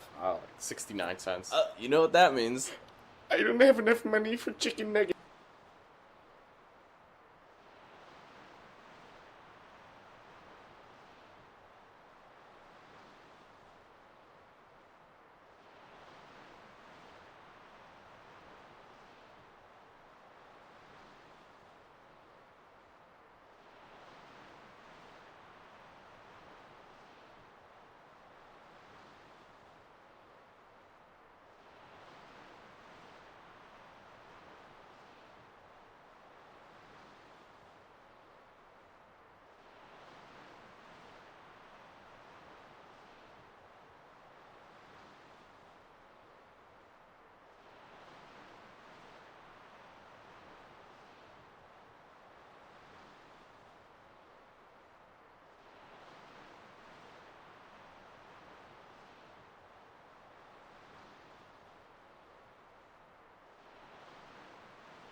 Okay, sorry for the long BRB.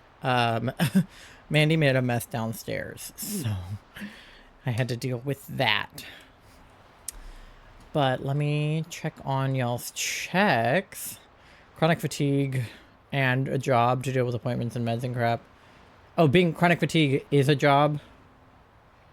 I think that's what you mean. Being ill is exhausting. 69% gay, 69% EP, 34% smelly, 62% cute, and 94% froggy. Not bad, not bad checks. I think you're cuter than that, but other than that, not bad. I can't get the Palpitoad to be like where I want him to be. I can do that, but then the mic isn't really where I want it. I guess that's fine. Oh, whoa, I'm dropping frames. Whoa. I'm dropping a lot of frames. Has it been doing that, or did it just start doing that now? Am I back? That was weird.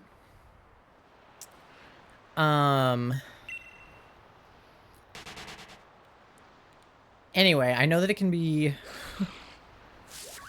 I feel like, this is something I said to Charlie on the break, but I feel like at New Year and then, like, on your birthday, it feels like a whole year passes in one day, right? Like, when you go from being 24 to 25, it feels like you're a whole year older, even though you're only a day older, and that it has all happened gradually. And then it feels like it's a whole new year, which it is, but it's not like a year just passed just now. It's like, you know, it forces you to, like, look back at the previous year. And then it makes you feel bad if where you were a year ago and where you are now, like, aren't exactly what you wanted. But if I think about where I was a year ago, I am happier where I am now. Sort of. Because January 1st, 2024 was awful. That day sucked. Like, my January 1st this year wasn't great, but it wasn't nearly that bad. Because I was still working at my old job that was about to lay me off in a few months, and it was the busiest day of the year for the phones. So, like, January 1st, 2nd, 3rd, like, that whole couple of days was terrible. And, you know, last year, Charlie and I weren't engaged, and we were living in our apartment, and Leo was only a year old instead of 2.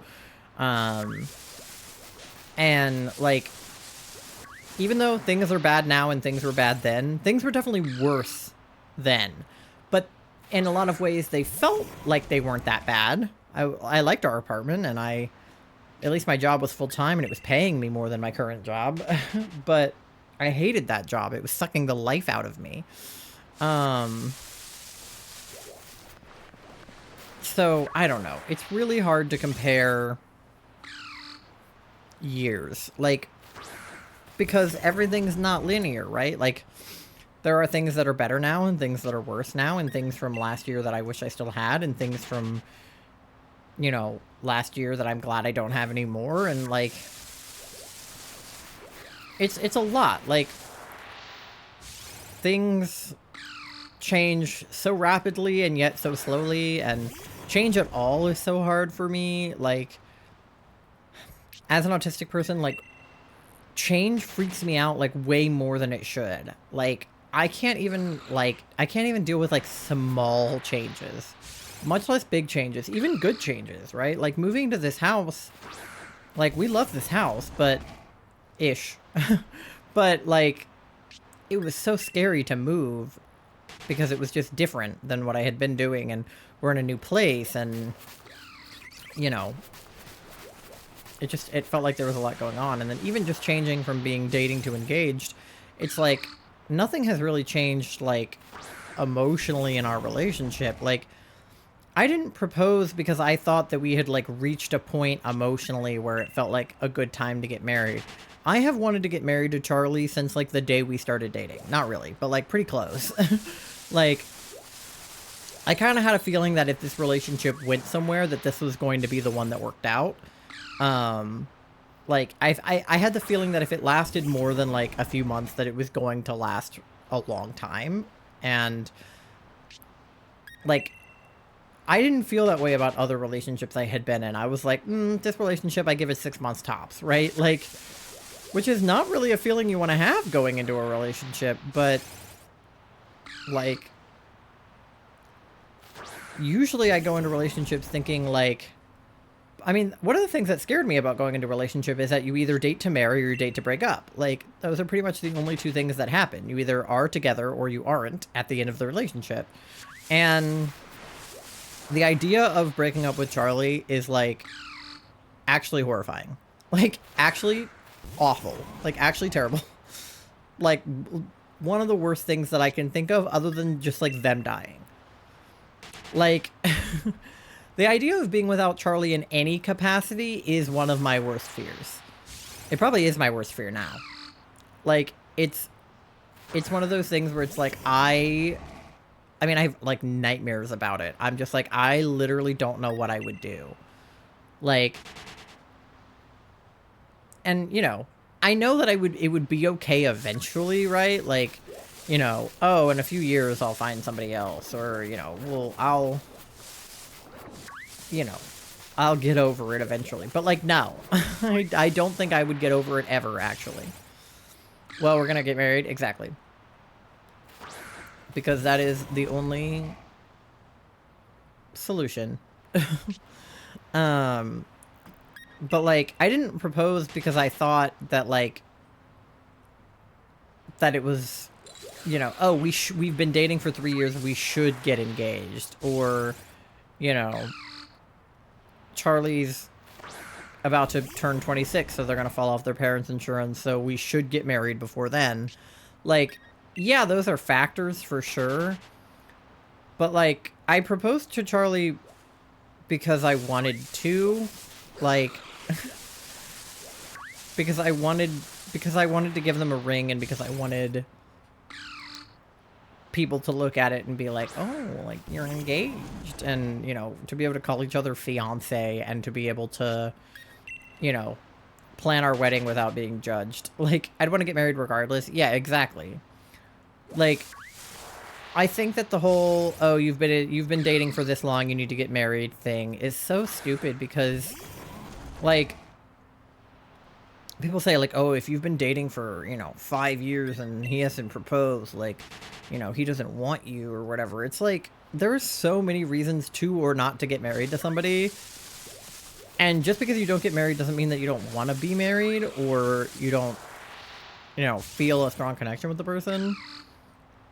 Like, Charlie and I need to get married for, like, legal reasons eventually, like taxes and paying the rent and sharing a bank account and health insurance and, like, all of the stupid legal reasons that it's good to get married to somebody are the reasons that Charlie and I need to get married. But, like, we want to have a fun wedding, but we're not going to until, like, a few years from now when we move to California, because we decided we both wanted to have our wedding, like, in California rather than having it here. So, like, if the like legal reasons to get married weren't there, I wouldn't propose to Charlie until we were in California, probably. Like, not because I don't want to get married, but because I know logistically we won't get married until we're in California, which is going to be in a few years. And, like, yeah, we could have a long engagement, that's fine, and we're still going to have a long engagement. But, like, if I had held off to propose until then, it wouldn't be because I didn't love them as much now as I will then. It's just because I knew that the timeline for our wedding was not for a few years. And, like, my hair is not doing what I want it to. I really need a haircut, but I don't have money or a hair person. My hair girl lives in Richmond and I live here. Or I could have been saving up to get a ring, right? Like, the ring I got Charlie was actually relatively inexpensive, which was nice because it's gorgeous and it, you know, it didn't need to be a diamond ring for them to like it. But a lot of people, like, they used to say that a ring should be like 3 months of your salary or something, which is, like, insane because you know what I do with 3 months of my salary? I pay 3 months of rent and 3 months of utilities and 3 months of my car insurance and, like, 3 months of my bills. Like, I don't... How do you save up 3 months of your salary? Like, no, I'd be spending my salary. Where do you guys be saving it? You know? And I know that's because people actually used to have enough money to pay their rent back in the day and that you don't anymore. But, like, the idea of having money left over to do anything with is so foreign to me. Like, even when I had a job that paid better than my job now, I still put, like, every penny of that job toward my rent, my utilities, you know, my whatever. Because I'm not living within my means right now. Like, rent is so crazy expensive that, like, I can barely afford to pay it. You are not the temple. And, like, yeah, I have a little bit of money in savings that I've managed to rack up from getting, like, Christmas money or, you know, graduation money or, like, a little bit of money that I stowed away from my job when I had months that maybe my bills were lower or whatever. But, like, generally speaking, I don't take a lot home after I pay all my bills. So, like, I was not going to get, like, a $10,000 ring. Like, that was not going to happen. I walked into a jewelry shop to get my ring sized for me, not because I wanted to buy anything that jewelry shop had in it. It was like a Jared or like a K or like a, you know, one of those big name jewelers. I literally just went in there to figure out what size my finger is because I didn't know and I wanted to confirm. And then, of course, the girl's trying to sell me rings because that's her job, and, like, I'm awkward, so I let her do it. You know, I wasn't gonna buy anything, but I let her give me her little pitch, right? And she asked me what kind of ring I was looking for, and I kind of told her generally the types of things I was interested in. And of course, they don't have anything even remotely like what I'm interested in their store, because why would they? You know, I have this gorgeous leafy emerald moth agate, you know, ring. So, like, they were never going to have anything like it in their store. But, you know, I let her show me a few things. And one of the bands I looked at, just to humor this girl, $2,000 for the band, not including the gem. Just for the band. I was like, you're out of your fucking goddamn mind. If you think I'm paying $2,000 for just the part that goes around the finger. That's crazy. And the thing is, it's not crazy, right? Like, people spend that much on engagement rings literally all the time. Like, people spend $10,000 on engagement rings, I'm sure, like, every day. It just could not be me. You know, like... And you know, the thing is, like, I would have hated that band, and Charlie also would have hated it. It's not like I got Charlie the ring that I got because it was, you know, it was cheap and, you know, I was like, close enough. I got Charlie, like, almost to a T, the ring that they wanted. It was, like, missing, like, one thing, and it was made of tanzanite instead of what I was going for, which was hopefully, like, sapphire. But literally everything else, and also the tanzanite is beautiful, so they don't give a shit. But, like... I was hoping for a sapphire because it's blue. The tanzanite is more like bluey purple. But like literally equally as good. And the band was like almost perfect. To like what Charlie had described for a ring that they wanted. And it happened to be not 5,000 gajillion dollars, you know?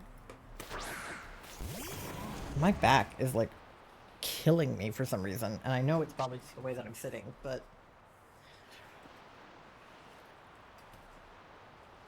I am, like, not comfy right now, dude.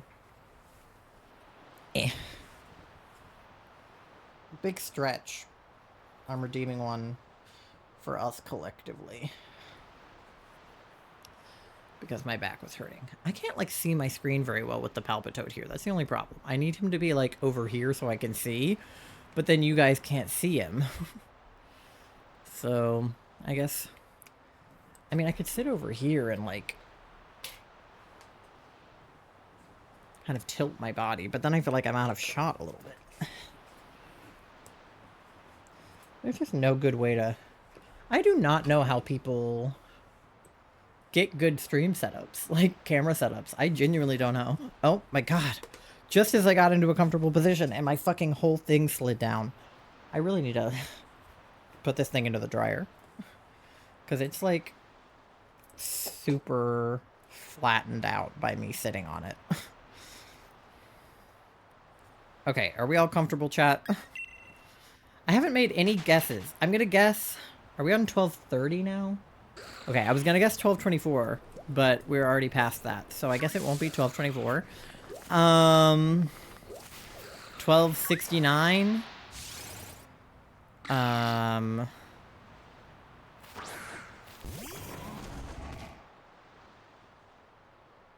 Yeah, I guess 12:69 is the only guess I got. Charlie, do you want 12:48? That seems like the kind of thing that you would want.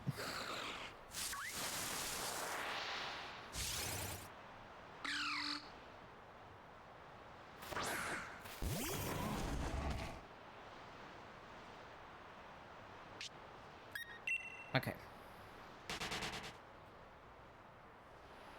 Are you still awake, Charlie, or did you fall asleep? Oh, you're awake. Okay. Alright, you can have 12:48. Are you getting EP over there? Or are you just doing something else?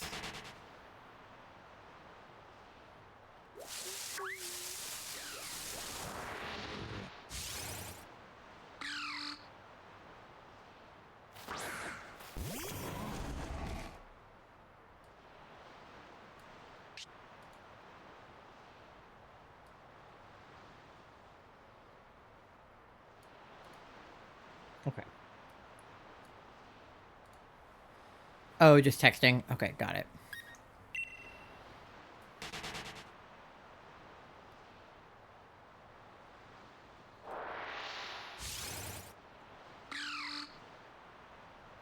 My lights that I hung up in front of me are slowly starting to fall down.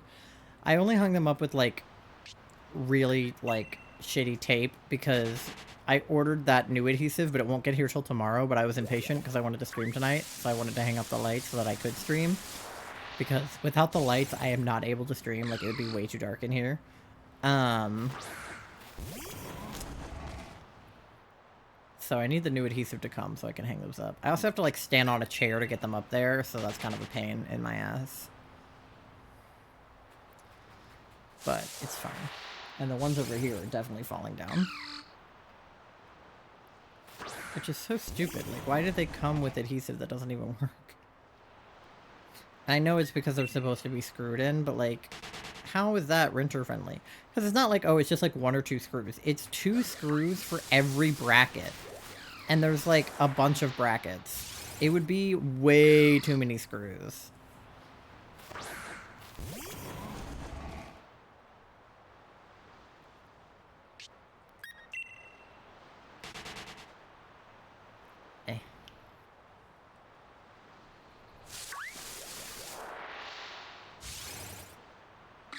I can't believe that this is the method in Sword and Shield.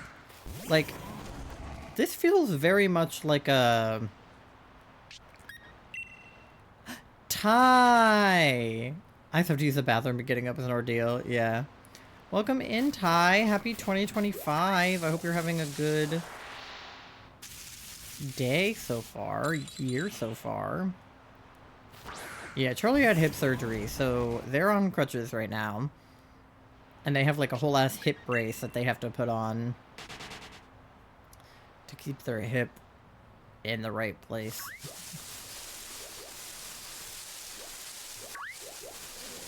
Where are the Timpole?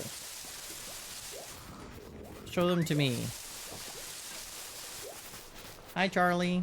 Hi. I have to pee, but I thought I'd come here first. You guys want to see Charlie's nasty hip bruise?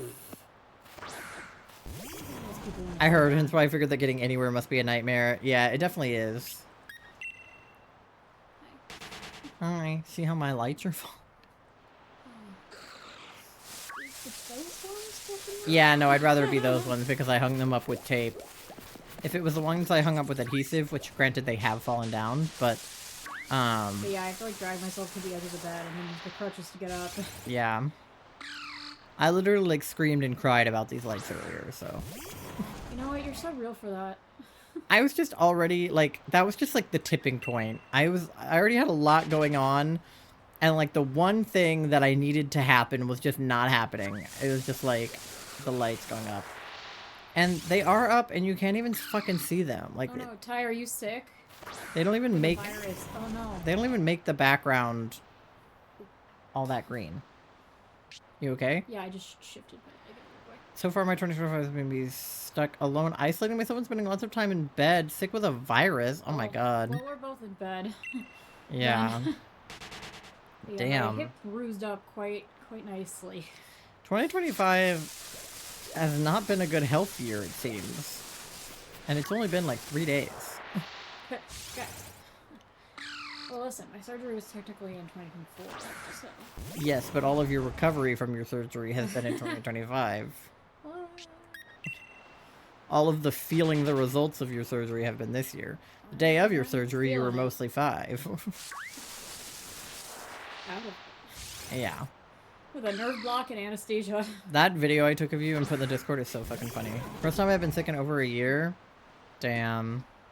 We were sick a lot last year. Like, we got COVID and we got regular sick. Yeah, okay. I'm gonna go pee. Go piss, girl. I will. Because normally I don't get, like, all that sick. I get, like, a cold here and there, but COVID and then pneumonia, like, back to back, like, kicked my ass.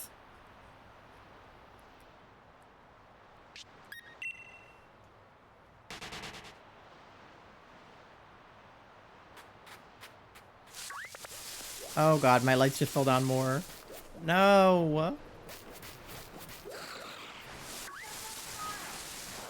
I know. The thing about it is when one part of the adhesive comes down, it, like, starts a chain reaction and the whole thing comes down. Because it's like the gravity is now weighing harder on the next one. And then when that one comes down, it's weighing even more on the next one. So it's just like a domino effect. And like, yeah, I should have just waited. But then I wouldn't have been able to stream tonight. Or if I did, I would have been like totally in the dark. I really need like an Elgato key light to light up the other side of my face. Because like the lighting difference is like... My ring light is just like not enough light. Ugh.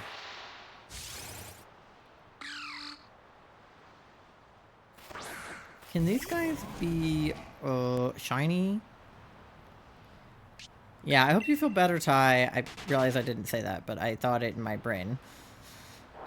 Oh. I immediately encountered the snow run after the... temple. Hopefully we all feel better soon from our various ailments. Charlie's sick in the hip. Ty is sick in the, like, this area. And I'm sick in the head.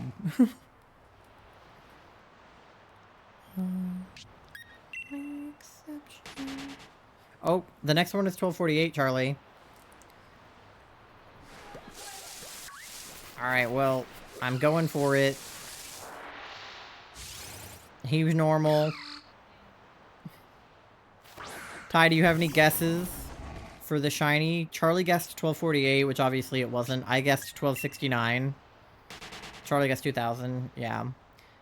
If it goes past 2000, my guess is going to be 2024. Not because of the year, but because 24 is my lucky number. Not that it panned out that way last year, but generally speaking, 24 is my lucky number.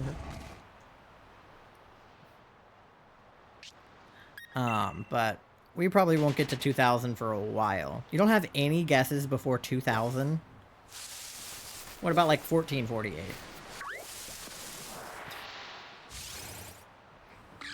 1400? Speaking of Y2K, it was officially 25 years ago now. Yeah, Gen Beta is being born now, which is obviously the generation after Gen Alpha. I don't know why we just now started going alphabetically, because weren't we Gen Z? And then, well, I guess we were going alphabetically, because it was Gen X and then Gen Y and then Gen Z. Did it just start over again? So, like, the last Gen Alpha was, like, a gajillion years ago, and then, like, what, 26 letters in the alphabet. How many years are there in a generation? 20? So, like, 4... They're going with Greek letters now. Oh, what was it before? Regular letters? Because we were X, Y, and Z. So now it's alpha, beta. Oh. Interesting. Yeah, I hate that. I hate that Gen Beta is being born now. I thought Gen Alpha was, like, had started recently. But obviously not, because it's already over. But, like, I'm early Gen Z, right? Like, I'm basically as young as Gen Z gets. No, as old as Gen Z gets. Because if I was born, like, a few years earlier, I would have been a millennial. Because I was born in 2001. And if I was born, like, prior to, like, what, like 1998, I would have been a millennial. So, if Gen Z started around, like, 1998,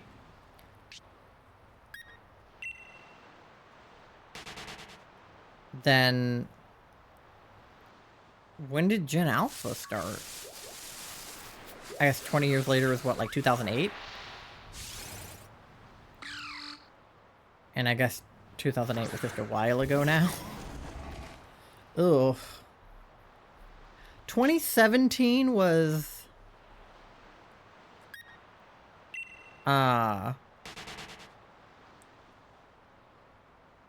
was like 8 years ago, now that it's 2025. I saw a post that said something along those lines, and I almost threw up.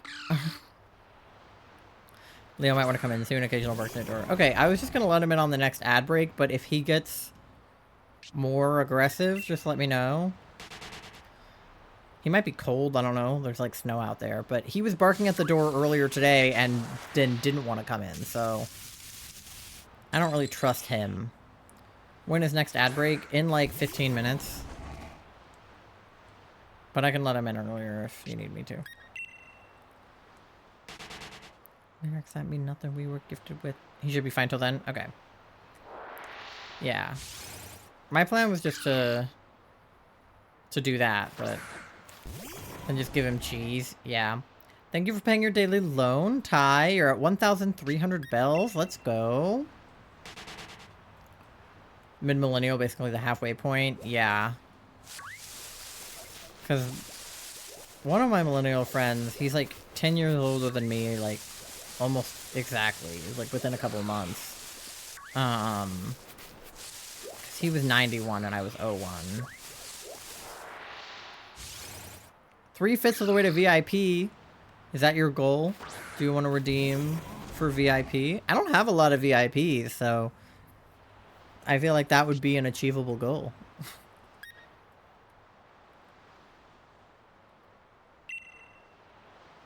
Because what is my VIP? Is it 50,000?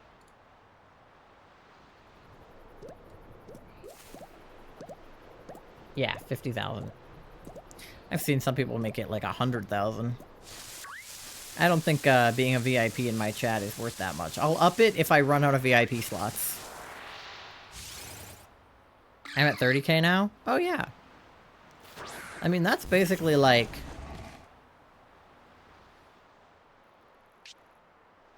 Yeah, 3/5 of the way there. You're better at math than me. I tried to do it in my head and then I was like, no, yeah, you're right. Not that I didn't believe you, but I just wanted to think of it myself.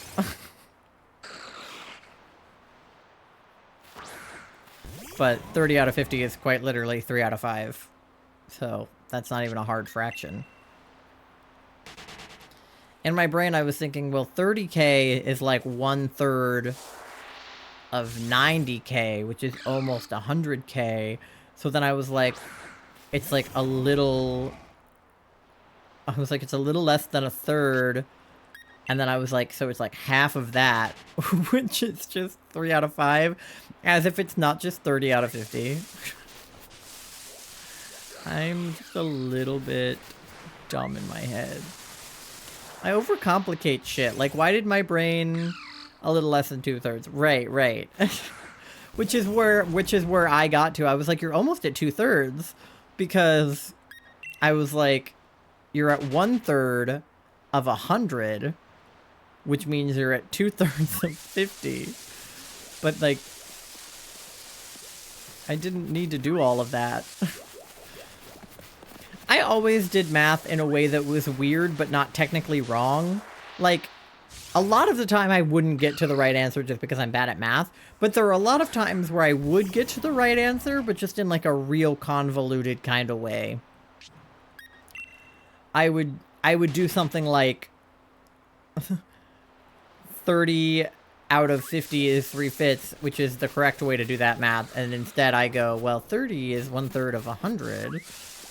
And then 50 is half of 100, so you're almost at 2/3, which is 3/5, but 0.666666666. I'm at 0.6. Yeah, you just don't have all the 6s to work with. You need more 6s. Well, you know, the best way to you know, multiply those VIP points is to subscribe. That's how I was grinding for one of my friends' VIPs. I think hers was at like 69k or something. And I subscribed with Prime to her for like a couple of months. Because I normally use my Prime sub on Charlie, but Charlie wasn't streaming, so I used my Prime sub on her for a couple of months to like push me over the edge to get that like 1.2 multiplier or whatever. Love me a good 666. I agree. Alright, we're 1264. We're almost at 1269. That's what I want to see. I'm too broke to have a Prime sub? No, that's fair. I actually, fun fact about me, I don't have Amazon Prime, but Charlie does. And you can make a family on Amazon Prime. And then you both get Prime subs. So I use my Prime sub on Charlie that I get because I have their Amazon Prime that I don't pay for. Okay, do you want to sit on the couch in your office right now?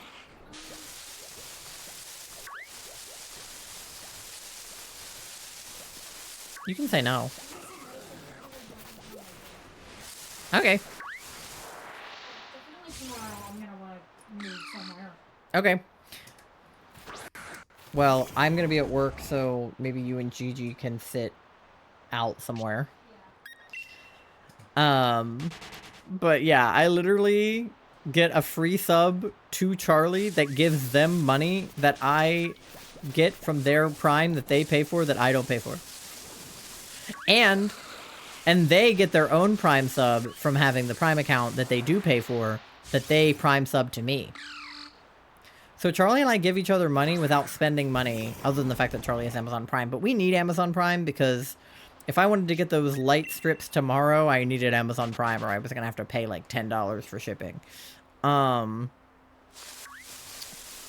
But hi, Nando. Welcome in. Happy New Year. But yeah. So just try mooching off of somebody else's Amazon account. My birthday party is set for tomorrow. When is your birthday, Nando? Is it tomorrow? Or are you just having your birthday party tomorrow? My birthday is next Thursday. Oh, word. So what is that? The 9th? Is that right? 8th, 9th? Something like that. Well, happy early birthday, Nando. We will have to... If your birthday's on a Thursday, I should be streaming, so... January 9th? Okay. I'll be streaming on your birthday, so we'll have a birthday party for Nando here on Thursday. If I'm streaming. Everybody bring... what is Nando like? Everybody bring your Toonami and your racing games and... Pokemon. My birthday isn't until exactly 9 months after yours. Oh, word. Yeah. Because you're September, like me. Can't count 8 months. I was going to say, because September is the 9th month, so it should be 8. But I knew where you were. Toonami airs tomorrow. So now they've got the new, like, 2025 lineup, right? So we got Uzumaki Marathon, Dragon Ball Z Kai, and Rick and Morty the anime. See, Charlie and I, now that Charlie is recovering from hip surgery and has nothing better to do than be in bed most of the time, we're actually finally catching up on all of our shows. So we watched all of Heartstopper Season 3. We just finished Only Murders in the Building Season 4. And then we're probably going to catch up on Demon Slayer next. Like, I think that is quite literally, like, the next thing on our docket. We watched the Haikyuu movie finally, too. We're actually making progress. Unbelievable. I hope Charlie is okay. Yeah, they're fine. I mean, more or less. So for the past, like, little while, and by little while, I mean, like, several months, Charlie's been having, like, a lot of hip pain. And it was because they tore their labrum, which is the, like, tissue stuff inside your hip where your joint, like... So a hip is like a ball and socket joint, right? So it like rotates. So you have tissue in there to, you know, to like pad it basically. And so they tore the labrum, which is very painful. And it's not the first time they've done it. They've had to get their labrum fixed before. And, well, this is actually the first surgery where they got it fixed. The last 2 surgeries kind of made it worse. But yeah, they had a bunch of scar tissue built up and their bone, was rubbing against their, like, labrum and making it really, like, red and inflamed and stuff. So they just had a surgeon go in and take out that, like, scar tissue that they didn't need and, fix that bone to keep it from rubbing up against the labrum, and then obviously fix the existing tear in the labrum. So, hopefully now that they've had the surgery, they'll feel better. Like, the purpose of the surgery was, like, pain management. So, like, they're in pain now because they're recovering from the surgery. But ideally, after they heal, they'll feel much better than before. OG Naruto rejoins the Toonami lineup next Saturday. Oh my gosh.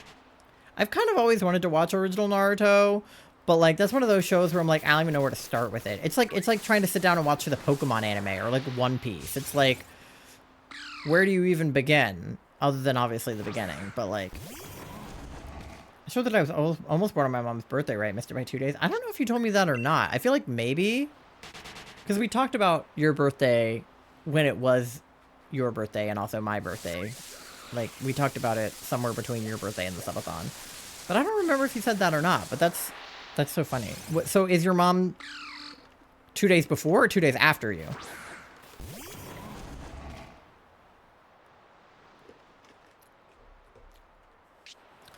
Something that's kind of fun about my brother's birthday and my cousin's birthday. September 11th. Oh. You know, that's a rough one. In her defense, she had it first. They didn't have to do her like that.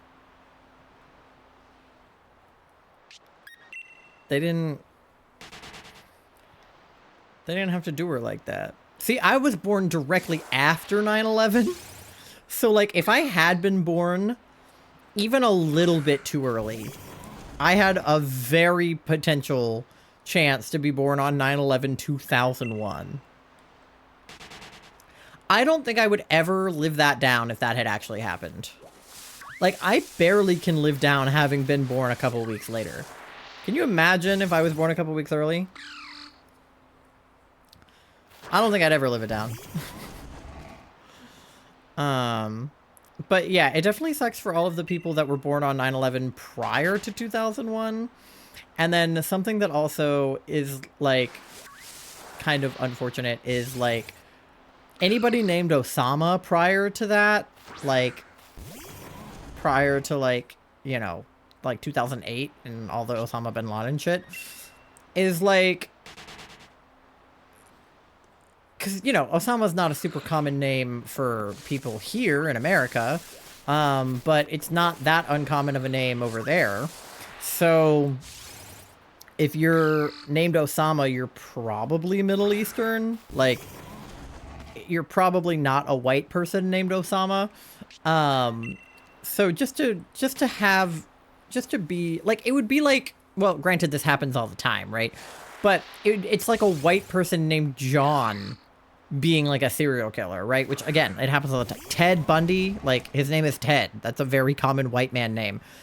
I mean, John Wilkes Booth, not a serial killer per se, but he, you know, killed President Lincoln, right? Like, John is a very common white person name. So, you know, it's so common that most people don't associate the name John with any particular serial killer because there's enough of them to go around. But, like, with Osama, because it's not common here, but it's common enough there, anybody named Osama that's living in America that's Middle Eastern is, like, getting bullied for that. Leo Borkmore probably cold. Okay, my ad is coming up in 5 minutes, so I can play it early and go let him back in. What are we at? 86? Okay, let me get to 90. Unless he's a butt. He might be, but he did get a haircut and it is literally snow outside, so. Yeah. I had a bully named John? Well, your bully sucks. Fuck John. Fuck guys named John. Imagine being named John. But I remember seeing a post one time from somebody. I think his name was Osama and he was born on 9/11, but like prior to 2001. And so he was just like, what the fuck do I do? Like, how do I be named Osama and be born on 9/11? Like, I swear to God I didn't do it. But it's like, that has to be probably one of the most unfortunate combinations of name and birthday you could have. Snow pretty. I love snow. I was so happy when I looked out my window and I saw it snowing, especially because I was like killing myself trying to put these lights up. And then I just looked out the window and for a moment I was like, oh my god, it's snowing. Okay, that was $12.90. I'm gonna go let Leo back in so he doesn't freeze to death. You guys get something to eat, something to drink, go to the bathroom, do your checks, and I will see you on the other side in like 3 minutes.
All right, we're back. My home is getting hit with lake effect snow squalls right now. What the hell does that mean? Glad I'm not currently there. 60% Eevee, only 0% Froggy. Oh no. It said you're too sick to be Froggy. You know, it's because when people say that they're sick or they have like a sore throat, they say I have a frog in my throat, and frogs don't really appreciate being in people's throats. People really should have known I was autistic sooner, because I took that very literally as a kid, and I was like, why would you put a frog in your throat? Like, why don't you just say, like, oh, my throat's like a frog, because of the, like, it's like, that,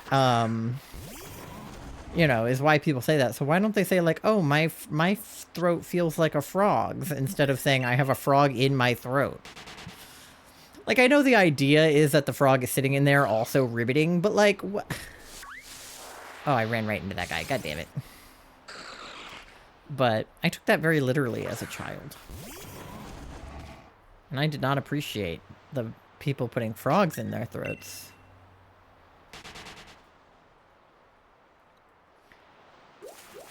Alright, can I... Beep boop, beep boop. I definitely sound very congested right now. Yeah, that was me literally the entire month of November. Like, from the day we got back from Florida until, like, the end of November, I was totally congested. I had a sore throat. I couldn't speak for some of those days, which is why I, like, didn't stream for some of them. My voice, like, could not hit specific notes. Like, if I was singing, like, I couldn't hit, like, a wide range of my normal... like, vocal range.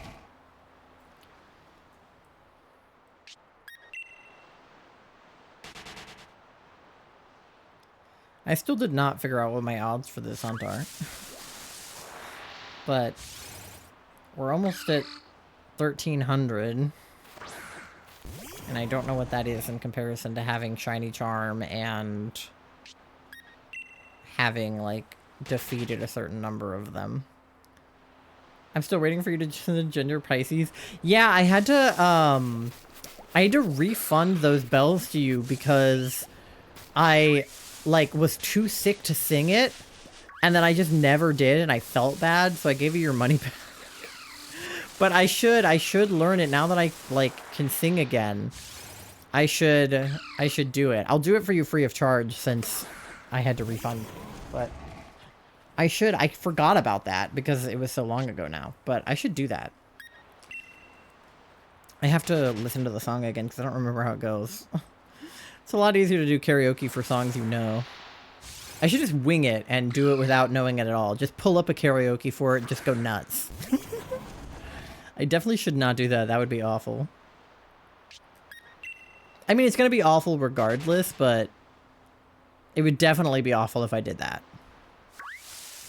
I used to feel like my throat, like, never got 100% better. Like, I still feel like there's, like, some notes I can't hit, but your voice will hate you. Yeah. I'll have to do it on a day where I don't have anything going on after. Just in case. So I don't have to go to work. Because I was working for a few days when I was, like, sick and lost my voice. And I was literally, like, talking to customers, like, how can I help you? Like... I could not speak. I'm still using my inhaler from being sick. Yeah. Well, that's because COVID is really, you know, an upper respiratory thing. So, like, we're barely out of the, like, 3-month period for COVID. And some people have symptoms for, you know, even longer than that. It's been over a month since I was actually sick. Yeah. But your body is, like, weak. COVID and pneumonia back-to-back? Yeah. Like, could not have been worse timing. I still can't believe we got COVID, and I still have no idea where or how. Like, we literally never go anywhere or do anything. Like, the only thing we had done was gone out to our anniversary dinner, and the only person we encountered was the waitress. And I really don't think she seemed like she had COVID. I don't have any COVID test kits, so I don't know if it is, but given I'm on day 5 and something developed with fever, it could be. Ooh, yeah, you might want to test. We had to DoorDash COVID test kits because we couldn't go get them. I don't know. What do you have in Canada? Do you have like Postmates in Canada or DoorDash or Uber Eats? I know in England they have like Deliveroo. Do you have Instacart? I don't know. But yeah, we had to order test kits.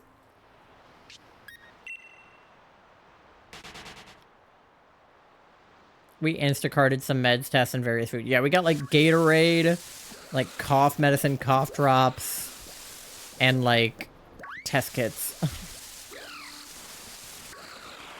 Because we were not feeling good. There are 2 possibilities for me. The flight, though I was masking, or the Christmas party with 20 people. Yeah, like I assume that we got sick from the second time, the one that wasn't COVID, from the flight in Florida or something, but we were wearing our masks like the whole time for that, so I don't even know what. But yeah, we did not interact with more than 5 people like the whole week before we got COVID. Because it was literally like the waitress at the restaurant, Charlie's physical therapist, and then the girl at the front desk at Charlie's physical therapist. And then, like, Charlie's grandparents, who we had already contracted COVID by the time we saw them, and we were worried we were giving it to them.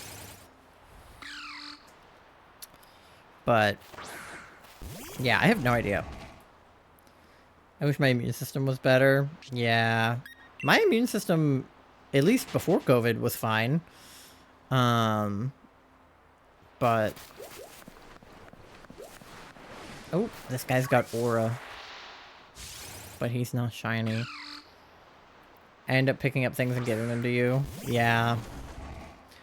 But I could just as easily give things to you, because I could get something, not really react to it because, like, my immune system is decent and I don't get that sick, and then give it to you and then you get sick and then I get sicker.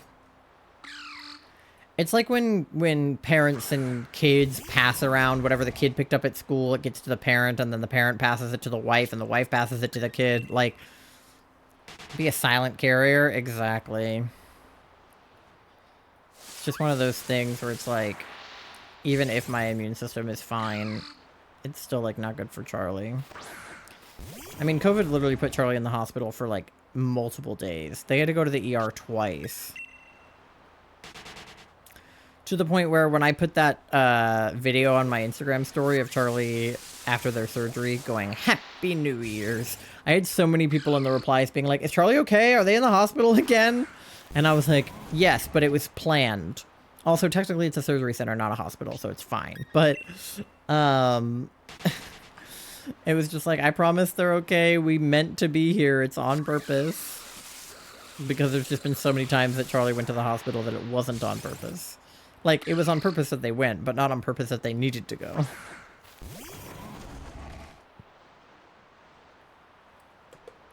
Oh, that reminds me. I had a song stuck in my head earlier. I should add it to the queue on here. It's not related to anything we were just talking about, but it just made me think of it. It was planned this time, I swear. Not sick enough to be at the hospital, but the chills and fever have not been fun today. Yeah, I also wasn't sick enough to be at the hospital. I ended up going on Paxlovid just to make sure that I wasn't going to have to be too sick, because I was worried, you know, I was going to have to be taking care of Charlie, and then, of course, Charlie ended up going to the hospital, but... And I spent, like, $100 fucking on that shit, too. And it tasted, like, awful. It just fucked up my guy so bad. Your guy. Oh. No, you bet. Your gut. I couldn't eat, drink, keep my meds down. Yeah. Which made everything else worse. That was really the problem, is that you couldn't take your POTS medicine that you needed, and you were throwing up and, like, not able to drink water, not able to eat. Like, That was the main concern. It wasn't even like your COVID symptoms themselves were that bad, but like you were gonna get potsy if you couldn't take your POTS meds. They don't really give out Paxlovid here unless you were at a hospital or severely immunocompromised. Yeah, I it's not worth it. Honestly, it's not. Like, don't do it. Like, don't. I guess in Canada you probably wouldn't have to pay as much for it, but I was gonna say it's not worth the money. I couldn't take it because it doesn't mix well with my other medications. Yeah, Charlie couldn't even go on Paxlovid if they wanted to because they are immunocompromised, but the other meds that they were on make it, like, not safe to take Paxlovid. They were prescribed in, like, an Oxy for after their surgery. But Charlie can't take Oxy for, like, a lot of different reasons. One of which is that they have gastroparesis, and the other of which is that it interacts. They're on a medicine called gabapentin, and Oxy and gabapentin, when they mix together, like, one of the side effects is, like, death. It's, like, severe reaction. You might die if you take these two medications together kind of thing. And their doctor prescribed them the Oxy. I can't really take oral narcotics at all. Yeah, Oxy and gabapentin are really bad together, yeah. No, definitely don't take your Oxy with your gabapentin. Like, and it's funny too, because you go see, like, a pain management doctor that knows about gabapentin and, like, you know, knows what it reacts with, and still was like, you'll be fine to take a couple of Oxy. And it's like, I don't like that the side effect of that is death. Like, when we picked it up at the pharmacy, the pharmacist was like, hey, is this a new medication for them? And I was like, yeah, it's just because they had surgery, and so it was, like, for the pain. And she was like, do they take gabapentin? And I was like, yeah, that's one of their normal meds. And she was like, yeah, I wouldn't take the Oxy with the gabapentin. And I was like, oh, okay. And then we went home and Googled it. And it was, like, not good. It'd probably be okay because I'm on a baby dose of gabapentin, but still, I don't like the risk. I don't think my pain doctor prescribed it. No, I know, but your pain doctor looked over the list of meds from your hip orthopedist, like from your surgeon, because when we were in the appointment with your pain management doctor, your surgeon came in to the room and handed her the list of medications she was prescribing for you, and then your pain doctor looked over them and went, yeah, these are good. Best not to risk it? No, definitely. Like, if anything, if they really needed to take the Oxy, I would have told them to don't take your gabapentin, because that is more or less like a pain management, restless leg type, you know, medication. So, I was like, if you really need the strength of an Oxy, I would not take your gabapentin and then take the Oxy. Like, one of the side effects of my SSRI with alcohol is, like, I might get really sick. So if I'm drinking, like, not that I drink a lot or heavily or anything, but, like, if I'm drinking more than, like, a drink in a night, I don't take my med because it gives me, like, a major headache. I definitely can't have alcohol with all my meds. Yeah. Sadly, many doctors don't understand the toxicology of drugs as well as pharmacists. Yeah. It's really funny when Charlie gets drugs, because every single time we pick up something from the pharmacy, the pharmacist comes to the window and she's like, hey, are you on this med in addition to this other med? And then we go, yeah, why? And she's like, I would just be careful taking them together because they have, you know, insert reaction. And then Charlie's like, no, it's fine. I've been on both of those meds together for a while. I'm not worried about it. That when it's a new med like the Oxy, we were like, that's no good. Why I always check online. Yeah. And also with my psychiatrist. Yeah, because also it's like SSRIs interact with everything.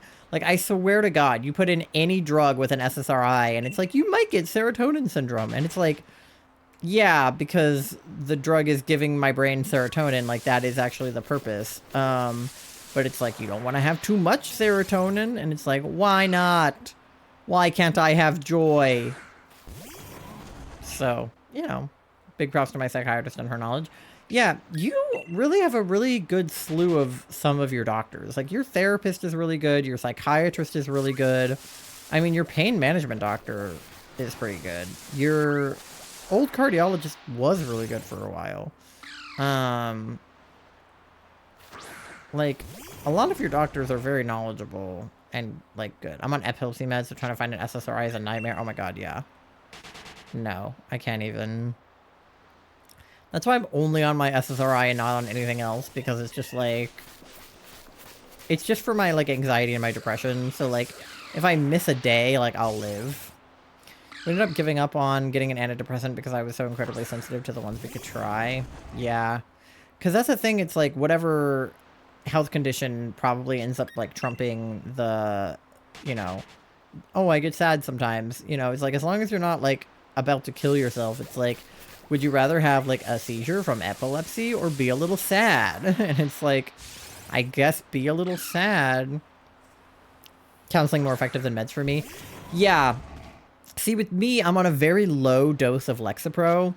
And the only reason that I take it really is, A, it helps me a lot with my panic attacks. Like, it dulls my panic attacks out. I'm also on...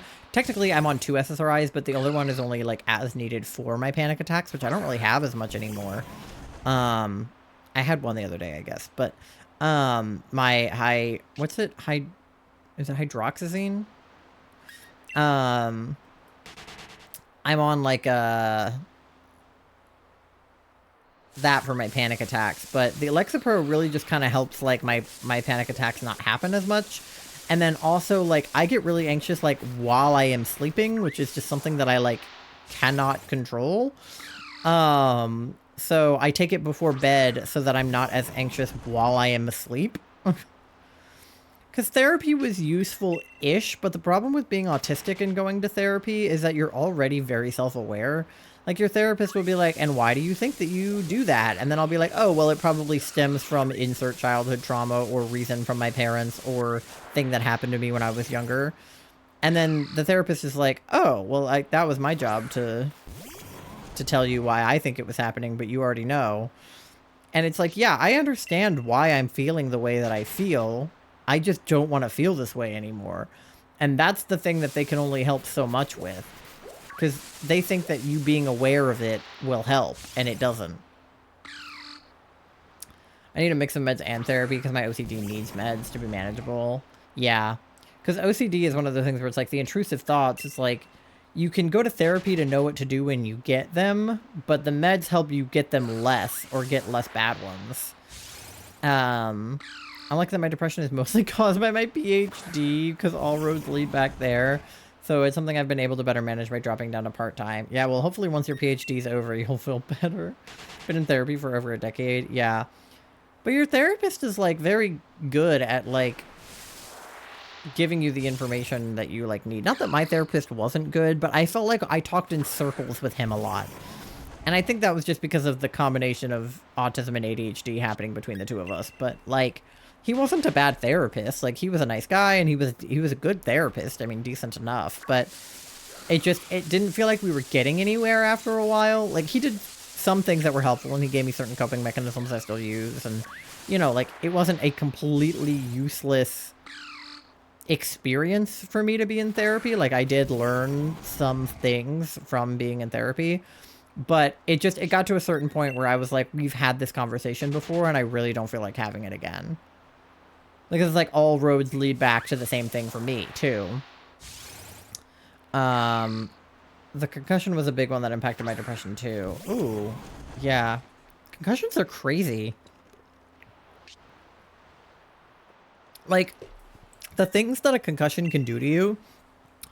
I had an English teacher in high school, and she had a PhD in, like, English literature or something. Which is, like, kind of an insane PhD to get, no offense. But, like... It's like that John Mulaney joke that's like, I paid $60,000 to get, or $120,000 to get a degree in a language I already speak. But even more insane because it was a PhD, so it wasn't just like a bachelor's, not even just a master's, but a fucking PhD. She had a fucking doctor before her name. Yet she taught high school English, and also, well, technically she taught college English to high school students.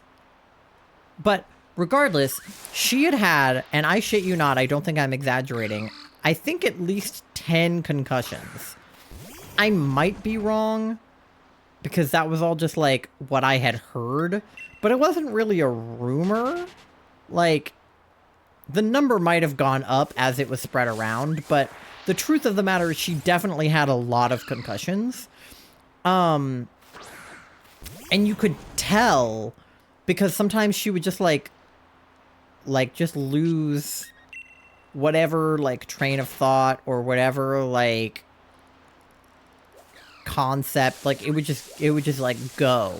And you could get her distracted very easily. Like, you could start talking about something else, and then she would start talking about whatever you were talking about, and then you wouldn't have to learn English that day.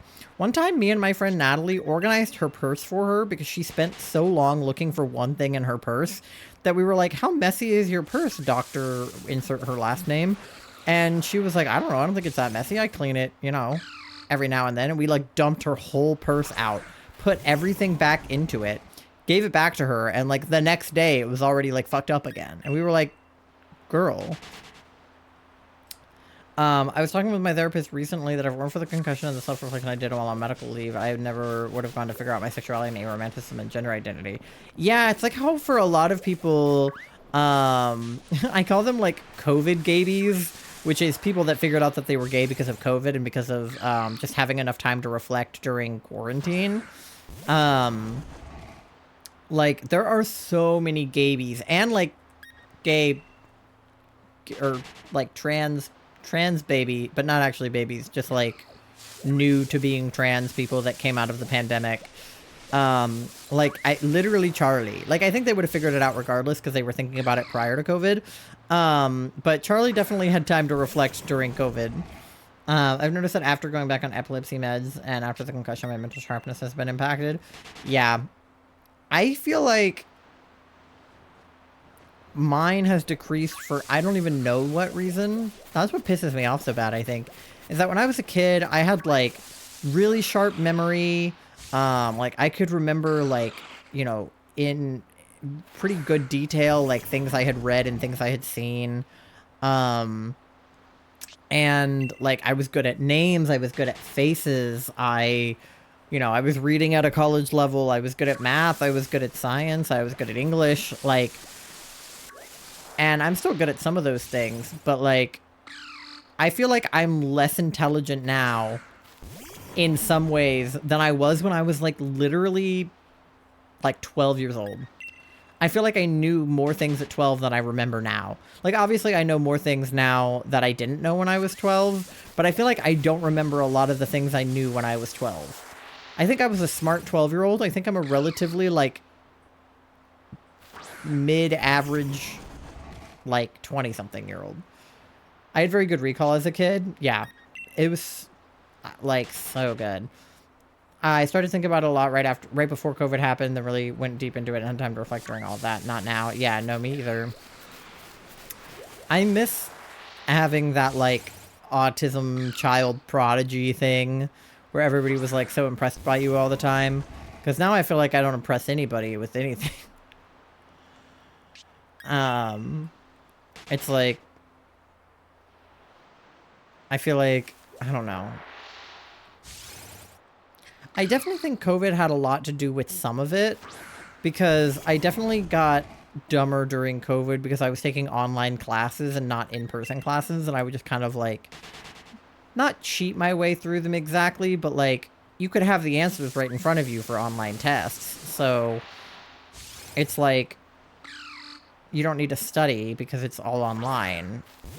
So, like, I feel like it's hard to fail online classes if you just... as long as you, like, do the stuff. 2019 medical leave and 2020 lockdown gave me a lot of time on self-reflection. Definitely. I think my circulation is a little weird post-surgery. My left foot keeps getting cold. Oh no. Maybe put a blankie on it. I get that though. Because your left side is where the hip surgery was, so it kind of makes sense. My leg is just not totally awake. Yeah. I mean, if you like sit on your foot too long, it'll do that. So I feel like it makes sense that it would happen with like the... I feel like a lot of the blood is hanging out in your hip right now. Because you've got that big old bruise. I think all the blood's hanging out in there. I say like I know anything about medical anything. I'll tell you what, medical is one thing I've never had knowledge about. Like anatomy, never took it. Not in high school, not in college. I have never needed to know anatomy. I learned a little bit of anatomy in health class because like, duh, and like a little bit of anatomy in biology. But like, I never just like sat down and took an anatomy course. I couldn't tell you anything about bones, joints, labrum. I didn't know the labrum existed before Charlie. I used to think we only had like 8 ribs. And that is not true. Apparently, we have right ribs and left ribs. It's not just one long rib across the whole rib. 8? Yeah. Because I thought they were all one rib. So I thought it was just like... I don't know, man.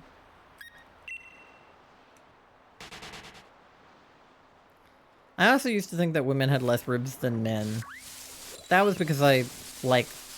That's what Christianity will do to you when they tell you that, like, Adam gave up his ribs so that Eve could have... Or men less than women. What did I say? Whatever. 12 pairs, 24 total. Okay, well, I thought that there were 8. I don't know what you want me to tell you. If I, like, you know, here's my body, right? Okay. If I, like, feel up and down my chest, right? There's a rib here, 1, here, 2, here, 3, here, 4. Like, if I would just count that many, and I didn't know that there were right and left ribs, so I would just count. I also didn't know how far up or how far down they go on your body. Like, I think the ribs, the like floating ribs and stuff on the front, like I did not know about those guys. It's okay, there's a lot of ribs. There's just so many ribs. Like, nobody told me we had this many ribs. It's a lot of your torso, yeah. Also, me shoving my thumb into my ribs just now, like, I definitely have some tight muscles in there. Whoopsie. Protects so many organs. It sure does. My organs are so safe right now.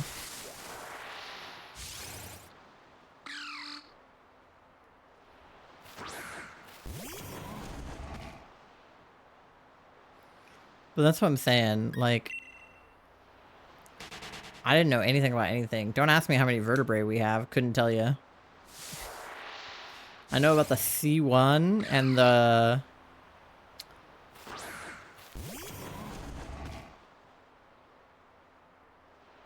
Maybe there's a C2? Maybe a C3 if we're lucky? That's all I know about vertebrae. I was having some very bizarre dreams last night, and it made a lot of sense once I realized that I was dealing with the chills and suddenly felt sweat on my forehead. Oh. Do you get weird dreams for being sick?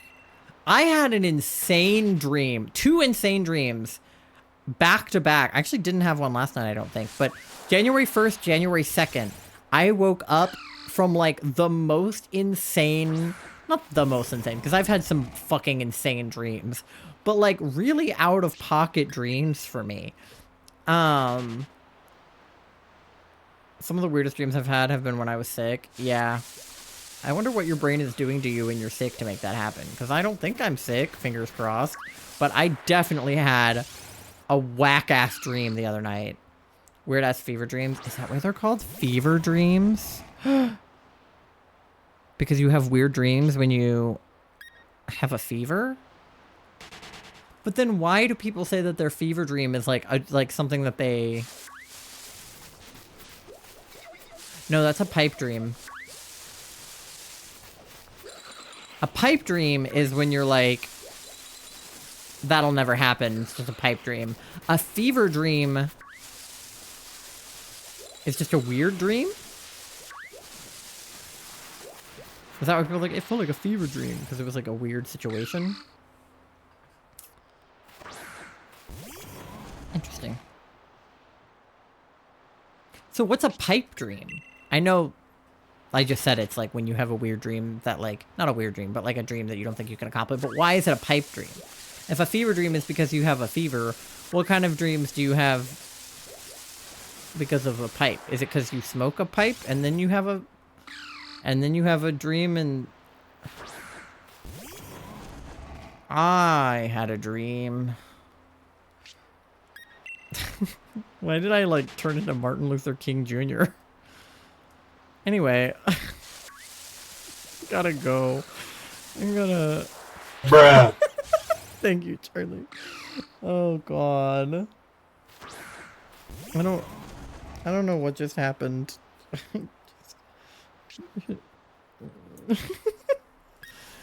Can we get a shiny Timble, please? So I can have a shiny Palpitoad, please? I mean, what if you smoked a pipe and then developed a fever? What kind of dream would that be? Exactly, Ty. Is that a pipe dream or a fever dream? Is it a dream that's so weird that you'd never accomplish it? A fever pipe dream. I guess.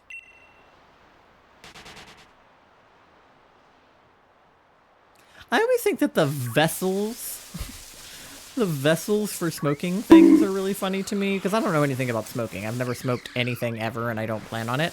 But like, what the fuck is a bong? Like, why do they look like that? Because our friend Mora has like this crazy like glass bong that's like super convoluted looking. And I'm just like, why? Like, how do you... Like, I get that it looks like that because it's like aesthetic or whatever, but like, how do you operate one of those? And the fact that cigarettes are basically just like rolled up paper and that like you can smoke weed also by just sort of like rolling up paper. She has several crazy ones. Yeah.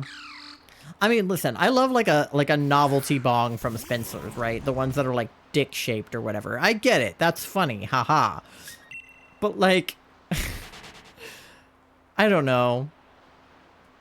I guess I don't get smoking as a concept in general.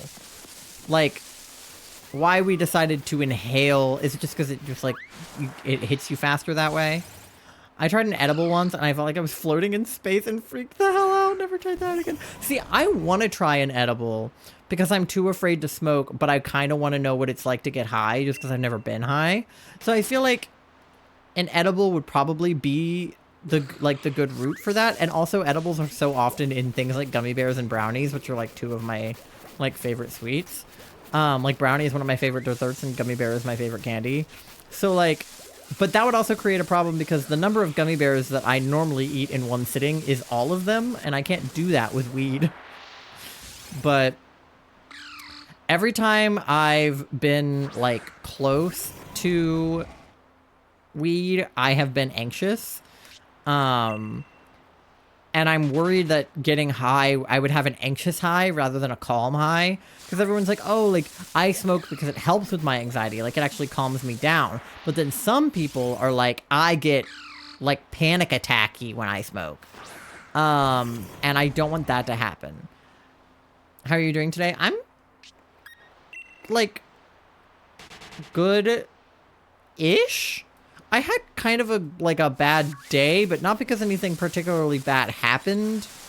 I just, like, got really frustrated with the lights I was trying to hang up, and then, like, didn't feel good.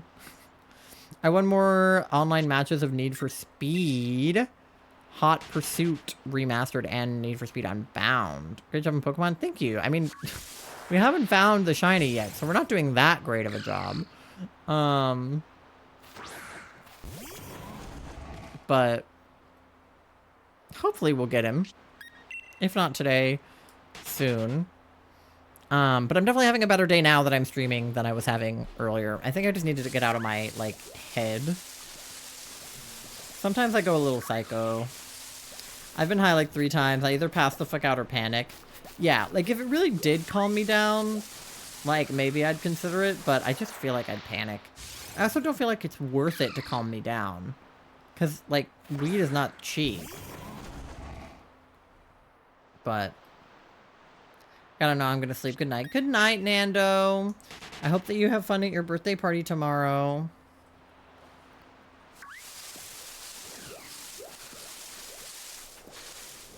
It's a snow runt with aura. Thank you for the lurk, buddy. Can we please get a waffle?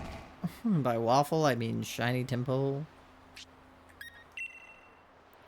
Earlier, though, I had my 3 drinks, 1 cup, and I put lemonade, apple juice, and water into it. It was scrumptious. I think that's the best, like, three drink combo I've had. It was great. I loved it. Because I was, like, thirsty, and I was like, man, I really should drink water because I'm thirsty, but I kind of want lemonade. And then I opened the fridge, and I remembered we had apple juice, and I was like, wait, no, I don't want lemonade, I want apple juice. And then I was like, no, I still want lemonade. So I was like, you know, fuck it. I'm going to put all 3 of these drinks into my 1 cup. And that is exactly why I got that cup. Because otherwise, I probably would have just come back up with a cup of water. When I could have had lemonade, apple juice, and water all in 1 cup. Like you said earlier, though, I get being in your head. I've been like that a lot lately. Yeah. I mean, I know we've all been having an existential crisis because of the new year and the world ending and having hip surgery and, you know, all of the things. But I don't know what my problem was. I was just really mad at the lights. That I couldn't hang them up. That was pissing me off. It was really frustrating because I would put one side up and then the other side would fall down, and then I would put the other side back up and the other side would fall down. It was like no matter what I did, it wouldn't all stay up at once. And it wasn't anything I was doing, I don't think. It was just the adhesive. Like, the adhesive that is made to hold up the lights is breaking under the pressure of the weight. Like, that doesn't make any sense. It was just like the last straw. No, for sure. The lights were my last fucking straw today. I was like, because it wasn't really today. It was more like yesterday I had a bad day and it kind of bled over into today. So like the first half of my day today was kind of bad, but the second half was okay. And it was like the latter half of my day yesterday was bad. Which is why I didn't end up streaming, because I just didn't feel well. You ever feel well? I sure don't. But you know what would be great? A shiny temple. Yeah. I want to have all of the shiny frogs. What's feeling well? One of my favorite 21 Pilots lyrics from Glowing Eyes is, we all know somebody who knows somebody who's doing great. I know some people who are flying straight. Because it's like, literally just like, I know somebody who knows somebody who's doing great. I know someone who knows somebody with their shit together, but nobody that I know, you know, we're we're all sick. We're broken people. Our brains are sick and that's okay kind of thing. What is this feeling well? Exactly. Couldn't tell you. Sometimes I'll joke and say something along the lines of like, I haven't felt happiness in years. And then like, you know, I'll get like a little treat from the store and then I'll be like, this is the first happiness I've felt in years. And like, obviously that's not true. Like I have little bits of happiness in most of my days, but Charlie will always be like, you haven't been happy in years? And I'm like, like conceptually, like, I'm like, I have had happiness. I just haven't been happy. You know, it's like the sort of baseline depression and then good days, bad days. But like the baseline depression is always there. And it's like, granted, it's a lot less bad most of the time now than it like has been. Cause like, you know, I've wanted to like die before. Like legitimately, but now usually I just want to die in brief moments that pass rather than just like all the time.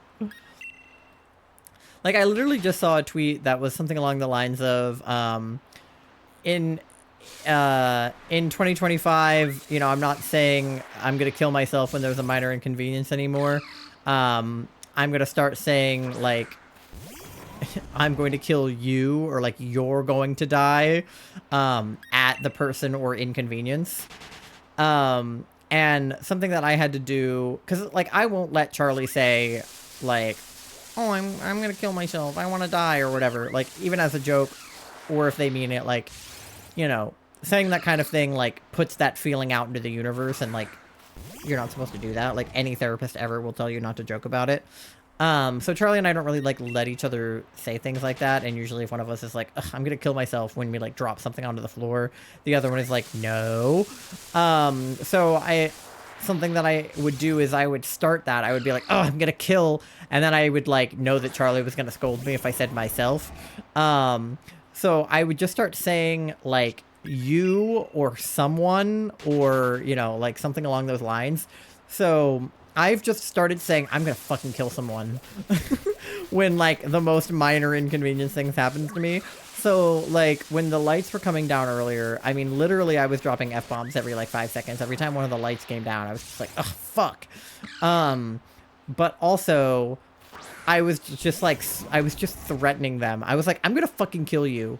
Come down again, and I'm gonna fucking murder you. Like, I'm gonna kill you and your family. I'm gonna kill your mom, your sister, your kids. Like, I just get real violent over minor inconveniences now, because I used to be like, ugh, like, because, like, here's the thing. It changes the framing, right? Like, because there was a part of me that was like, I'm a failure. I'm a fuck up. I can't hang these lights. That's why they're falling down. I'm doing something wrong. I'm bad at it. I should kill myself for doing a bad job, versus these lights are fucking stupid. I fucking hate the company that made these lights. I want to talk to the CEO. Their adhesive is bad, and I'm gonna kill them. Like, oh, it delivered. So now I've directed my anger at, you know, basically somebody non-existent. Like, obviously there's a real person behind the lights, but, like, not anybody that, like, I'm not going to Google who it is, you know? So, like, not anybody that I'm actually threatening. Like, I'm not going to call them on the phone and be like, I'm going to kill you, because that is illegal. But it's just, like, the kind of thing where it's, like, I can say it to myself, be like, ugh, I'm going to kill the person who made these. Because it's, like, I'm not actually. Like, I'm not going to go find the person who made them and then kill that person. Like, that's insane. We should always direct our anger at CEOs of multinational corporations. Exactly, Ty. Like, you know, Luigi Mangione did what the rest of us couldn't.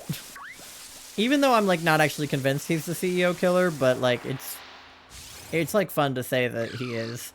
Probably not for him, but, like, whoever the CEO killer actually is, whether or not it's Luigi Mangione, they did what the rest of us wish we could.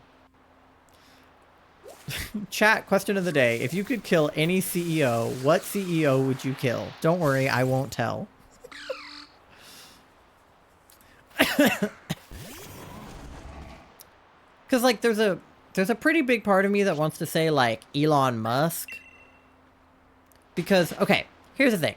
Killing Jeff Bezos would be great and all, but I actually do, unfortunately, use Amazon. Like, Amazon is actually useful to me. And obviously they would just replace him with some other rich white guy. But I don't mind Amazon's business model except for the whole sweatshops thing. So if he could, like, not do that, that would be cool. And if he could, like, share some of his wealth, that would be awesome.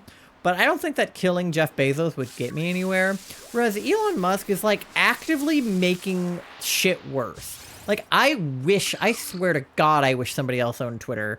He's fucking ruined it. I need somebody to take it over, return it back to Twitter, and, like, fucking take all the fucking AI shit out of it and kick all the conservatives off of there. Like, because if I killed Elon Musk, you know, at least that would happen.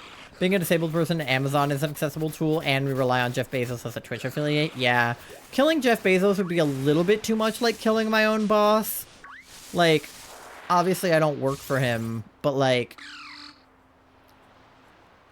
it's like trickle down. It's a trickle down effect with Jeff Bezos. But Elon Musk, it's like I'm detached from that. Like, yeah, I use Twitter, but because it's terrible right now, it would be better if it wasn't run by Elon Musk. But I also, you know, I respect killing a healthcare CEO.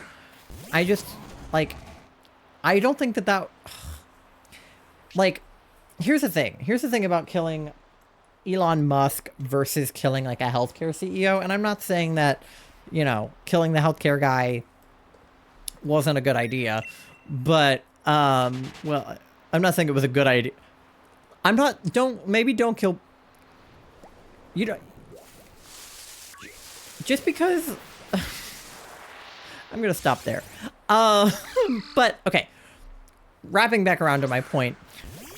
Killing the CEO of a, like, healthcare conglomerate, I don't think has as much of a direct impact on the actual corporation as much as it has an impact on the industry. Because it's not like United Healthcare's bottom line changed that much with their CEO being murdered and having to, you know, put in a new guy. But it started raising the topic of insurance companies and, like, what is it, deny, depose, or whatever. And, like, you know, all of the denials that health insurance companies do for, like, life-saving care and all that stuff. Like, it brought that conversation to light, which I think was important. So I don't think it was, like, a bad choice as far as CEOs go.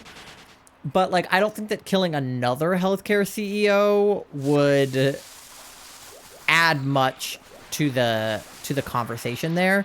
I think it would just freak out healthcare CEOs even more to be like, oh God, you know, they got United Healthcare, they got Aetna, who's next? You know, Blue Cross Blue Shield, you know, like, I don't think that repeating an industry would be useful. But killing Elon Musk would have a direct effect on Twitter, because the only reason Twitter is the way it is because he's the CEO. So if there was a less shit CEO, Twitter might actually not suck. I've basically almost stopped posting on Twitter now. Yeah, I still post there only because that's where my biggest following is as far as Twitter, Threads, Blue Sky. So when I cancel stream and stuff, I feel the need to put it on Twitter because I think that people that come to my streams will see it there in case they're not on Blue Sky or Threads. And because Twitter's algorithm, like, it's shit, but it does put my stuff out to my followers. Not that Blue Sky and stuff doesn't, but, like, Twitter, my stuff gets seen. Blue Sky doesn't have the same type of algorithm as Twitter, which is a good thing, and I'm glad that it doesn't. But it's a little bit harder to get discovered on Blue Sky because of it, which is fine. But, like... And I need to post more on Blue Sky if I want people to see my shit. But my point is, if it's an important update, I do put it on Twitter because... Whatever. And then I also shitpost on Twitter because it's more fun to shitpost there than it is to shitpost other places. But, you know. I mean, technically Trump is a CEO, so if anything, we should kill him. But the problem there is the whole being president thing. I mean, we would still end up with, what's his face, J.D. Vance as vice president, which is like... Didn't that guy, like, fuck a couch or something? So I don't know if we want that in our lives. I think Musk is the go-to answer here. I think so too. I think he's just political enough to be worth killing, but not so political that he's actually like... Well, didn't Trump appoint him to some office? Isn't he like in charge of efficiency or something now? So he actually does have like a government position, but not enough that he gets his own like Secret Service or anything. But like anything to make Cybertruck stop coming out. Those things are so ugly. Do you guys hear about the Cybertruck that like caught on fire in front of a Trump hotel or something? It like exploded or some shit. I didn't really read the article, but I saw something about that. I've been dissing myself from most social media and news. Yeah. I have not really been keeping up, to be honest. Just like if Philip DeFranco posts something, I'll usually check in there. Just because, like... Just because I trust Philip DeFranco to give me the news in a relatively unbiased manner. Like, don't get me wrong. Every newscaster has their bias, and he definitely, like, has a bias, but he says what his bias is before giving his opinion. Like, he will provide the news in an unbiased way, and then at the end of the segment on that news subject, he will then go, and then my opinion is, and I'm biased because, right? Like, because he lives in, like, California, but he grew up in New York or whatever, and his parents were a certain type of way, but now he has a wife and kids and whatever, so, like, he's kind of, like, he's definitely a centrist, but he's definitely, like, a left-leaning guy. Like, he's very, you know, pro-gay and pro-weed and, you know, he's a chill guy. Like, I think that he's a very reasonable political position to be giving news. Like, he's not an insane leftist like me. He's not an insane conservative like, you know, your, what's his face, Joe Rogan or whatever the fuck that guy's name is.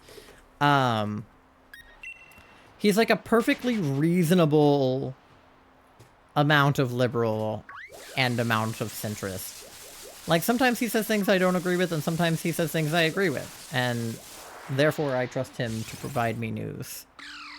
I mean, I've been watching Philip DeFranco since, like, maybe freshman year? Maybe before that.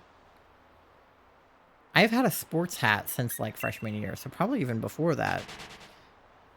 I've probably been watching his stuff since, like, middle school. And, like, he has very consistently delivered quality news. But he's pretty much the only, like, news source I will actually, like, watch, like, a video from. Otherwise, I kind of get my news from Twitter and then I go find, like, reputable articles. What are we at? Oh, we're at 1414. That's a good number. Okay, 1424 is my next guess. So we have like 10 to go for that. What are you at, Charlie? 1448? Is that your next one?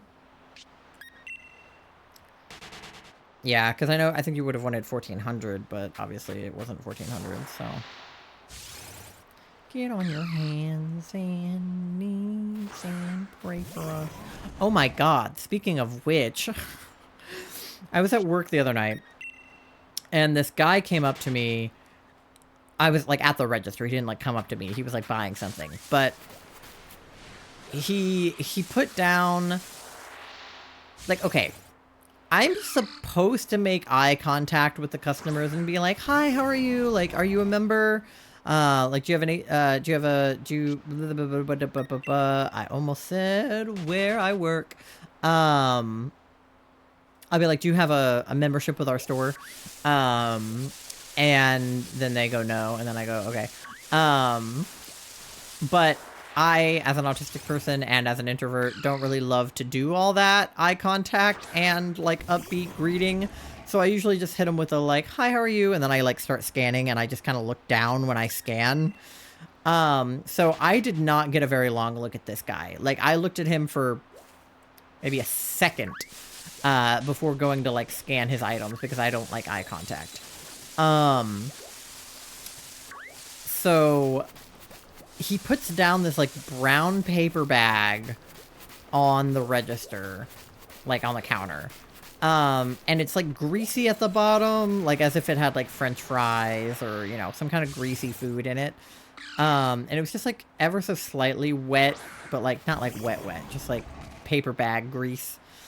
And that caught my attention. It's not relevant to the story, really, but that caught my attention, which is even more why I wasn't looking at this guy, because I was, like, scanning his clothes and then, like, looking at this, like, brown paper bag he just, like, put down on the counter. And I assume it was just his food. He didn't, like, open it or anything. It just, like, that just caught my attention.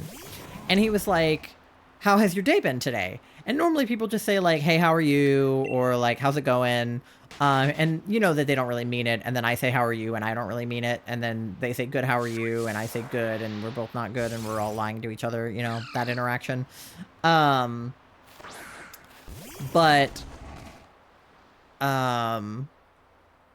He actually, like, asked me in a pretty genuine tone, like, how has your day been today? So, because I hadn't had the best day, I was like, this was, like, the day after Charlie's surgery. This was New Year's Day. The day after Charlie's surgery, and I'm at work on New Year's Day. And I was like, you know, like, it's fine. It's been fine. And he was like, you didn't seem sure. Like, you kind of hesitated to, like, did something happen? Has it just been slow? Or, and I was like, oh, no, like, work's been fine. Just, like, stuff at home. And what I meant by that is that Charlie was recovering from hip surgery and that I had been, you know, kind of tired and stressed. But, like, obviously he didn't know that, and I wasn't gonna, like, give him my life story. I was just like, oh, like, just, like, home stuff. And then he was like, oh, okay, like, I gotcha. And, like, asked him how his day was, and I think he said it was fine or whatever. And then I was just, like, scanning the rest of his items, and he was like, you know, you can always talk to the Lord, you know, about your struggles. And I was just like, now, I'm Christian, so, like, I do pray sometimes, and not enough, but, you know, well, you know, who's to say how much is enough, okay? I'm not a practicing Christian. I don't go to church every Sunday, or at all, any Sunday ever. I don't even have a church here since we moved. Like, I only have my church back home.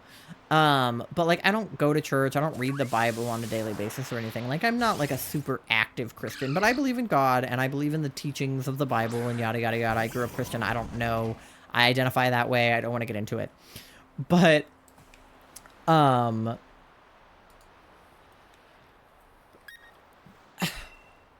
so, for him to be like, well, you know, you always have the Lord to talk to, I assumed he was just a Christian guy, and, you know, he was just trying to be nice, right? Like, that's not an inherently suspicious thing to say. Like, it felt a little weird in the context of me being at work and, like, ringing him up.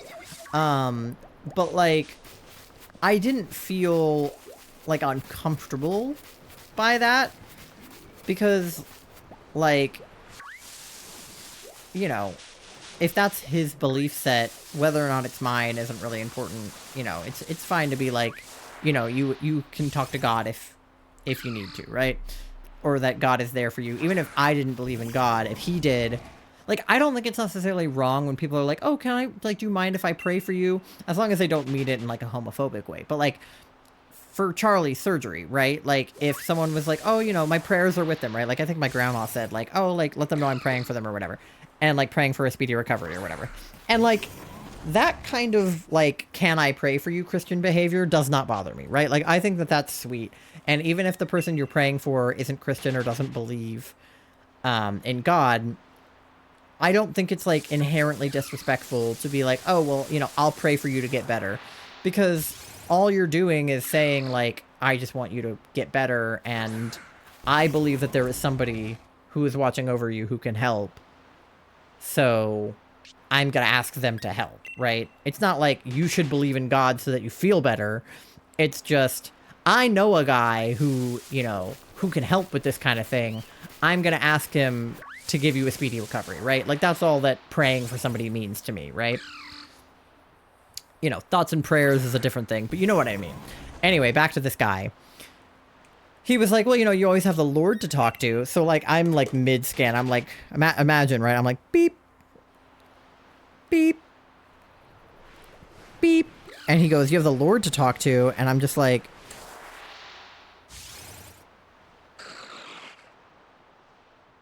And I look up at him for the first time. And... Again, the first time that I looked at him, I saw him for all of, like, a second. And I was distracted by him putting his weird lunch bag on the table, so I didn't notice that he was holding a book. Until I looked at him this time, and cradled in his arm is a book with, like, a brown leather cover that I can only assume is a Bible, but there were no, like, words that I could read. Because sometimes it just says Bible, like, embroidered right on the front and, like, nothing else. Like, just Holy Bible, and those are the only words on it. It doesn't exactly have an author. So... It was just, like, brown leather book with, like, no text. And I was like, oh, he has a Bible with him actively. He's, like, cradling it, holding it. I was like, this guy is, like, a door-to-door fucking salesman. But because I believe in God and I try to be a non-confrontational person when I'm at work, I was just like, yeah, for sure. And then I was like, beep. Beep, like back down, no more eye contact, trying to hope that this conversation is over and he's just being nice. Because again, there was still the possibility he was just being nice. And then he said, you know God's son's name, don't you? And I just, like, stopped mid-scan. I was like... I thought it was, like, a fucking trick question. Because again, like, he doesn't know this, but I'm Christian. I grew up going to fucking Bible school. Like, I know... Granted, everybody in the fucking world knows Jesus' fucking name. But, like... Sorry. But, like... that just felt like such an insane question. Oh, this was 1424. Or 34. Was that 34? Never mind, that wasn't 24, that was 34. The 3s and the 2s look kind of the same when I squint.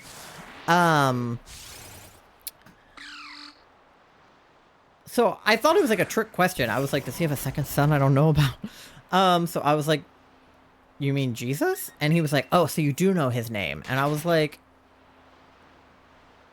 I don't know if he thought that I was like not Christian or something. I was wearing my Back from the Dead Dan and Phil shirt, and I have a they them pin on my lanyard. I don't know if either of those things had an impact on him deciding to have this conversation with me.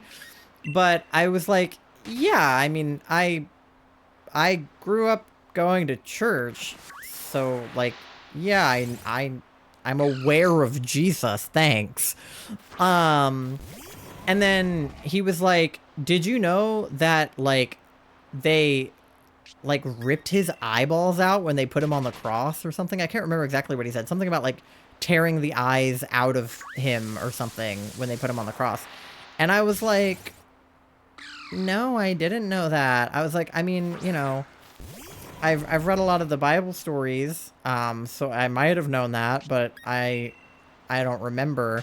And he was like, I only found out about it recently, so you probably didn't know. And I was like, okay. I could have known that. You don't know. Also, is that true? I don't know if that's true. I also don't know what religion this guy was. Like, if he was, like, Mormon or Christian or Catholic or... So there might be different teachings from denomination to denomination here, but anyway, I have an ad coming up in 10 seconds, but I got sucked into that story. So I guess I'll try to get to like 1440. I don't know. But anyway, guy was super weird, was trying to sell me on Christianity, was quizzing me about Jesus. It was all very awkward.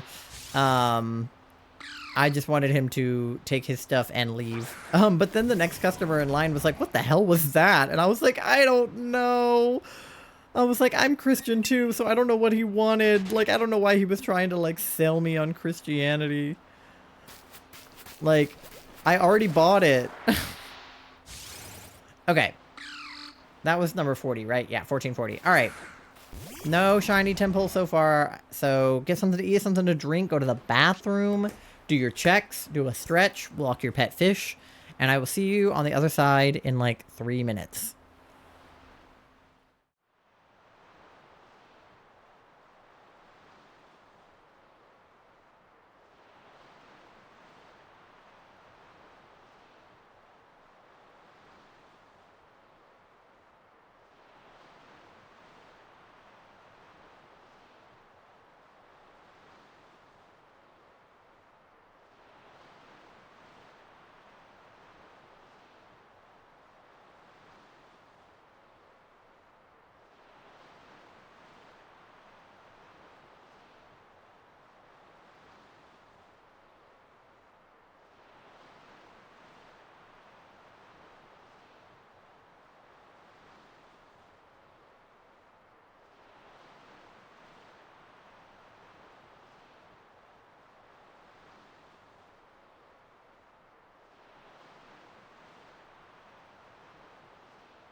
All right, we're back. We don't have a lot of time. Granted, like, I'm okay on energy, to be honest, but it is almost midnight. And I do have work tomorrow. It's 11:44. But it doesn't really feel that late, so I'm kind of good to keep going, but I've been live for almost 4 hours. I kind of just want to find this guy. Like, I just want to go until we get him, but that could be days.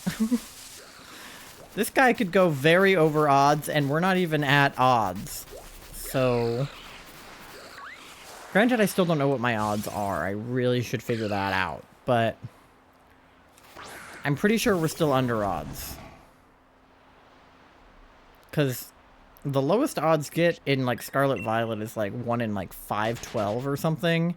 And that's with, like, Charm, Outbreak, and Sandwich. And I definitely don't have Charm, Outbreak, and Sandwich right now. I have Charm. I don't have Outbreak, and I don't have Sandwich. Asleep or dead. You lying next to me. I need to make a new playlist for 2025. I'm still on my 2024 playlist. But this song is from, like... I don't even know when. 2006? I don't even know. I still can't believe I'm seeing My Chemical Romance on tour. Every once in a while I think about that and I kind of just start freaking out. Like... Gerard Way? I love that guy. With words I thought I'd never stay awake and unafraid.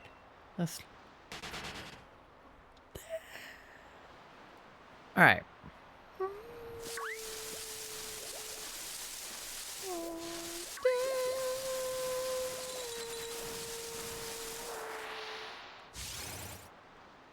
One of these guys should just be yellow for funsies.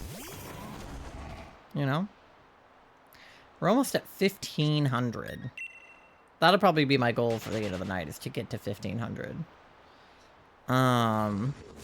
Or to get a shiny temple and not have to get to 1,500. But,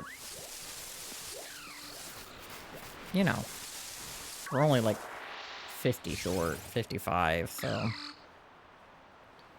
I probably won't get through 55 encounters in, like, 15 minutes, though. My frames dropped again. What the hell's going on with my frames?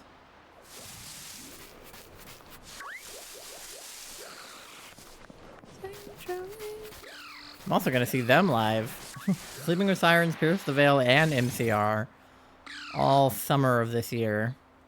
Which is kind of crazy. That is the one thing about being in 2025 now, is all of the things that are like, you know, 2025 tour, 2025 release date, like Pokemon Legends ZA, or, you know, anything that's like 2025, it's like, that's this year now. Not next year, that's this year now. Granted, then there's just going to be a bunch of 2026 stuff that's going to be next year, but... I'll be your worst enemy. I need to put Sleeping with Sirens and Pierce the Veil's new stuff onto a playlist. So I actually know what the fuck it sounds like. Alright, this guy has aura. Can he have shiny aura? No. This guy has no Riz.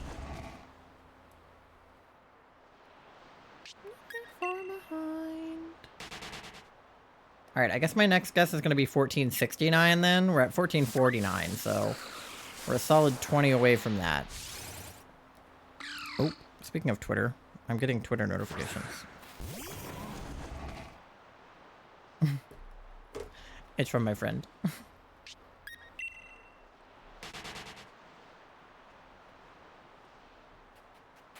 Alright.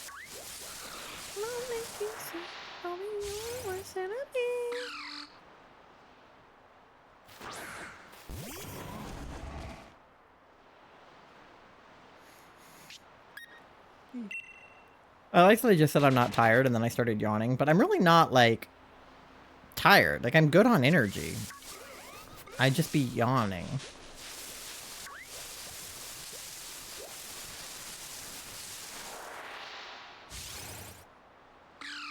The eyebrows on this guy. So silly.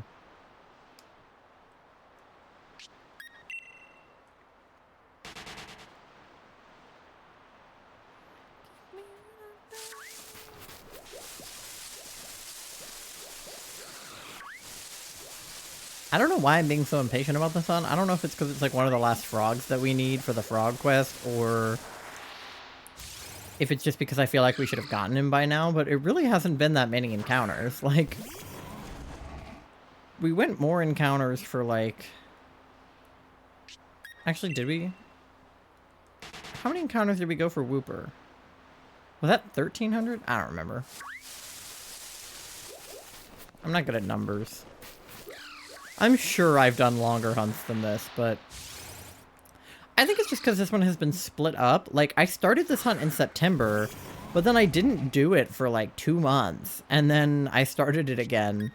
So I think it just feels like I've been doing this hunt for 2 months.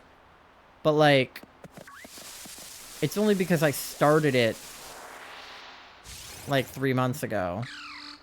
But I've actually only hunted it individually for like, what, like 5 streams? Which is really only like 4, 8, 12, 16, 20, 25. Like, I did on the subathon, so maybe like 30 hours tops I've probably spent on this. But my brain is like, nah, it's been taken forever. 7% EP is wrong. I'm starting to get all the EP. Yeah, I'll come to bed soon. I think we're at 1456. I think I can relatively reasonably get to 1500 and then call it a night. Or this guy is shiny and then we can just be done. No? Okay.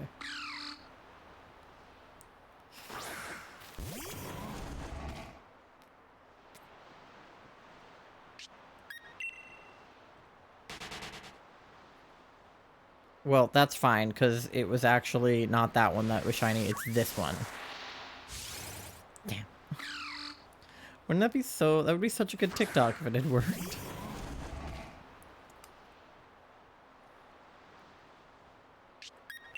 I gotta get the shiny hacks where you, like, you go stand on a rock and then spin around 5 times or something. Are there any rocks over here I can stand on? I don't see any. This dude. There's a bridge. What if I go stand on the bridge and spin around 5 times?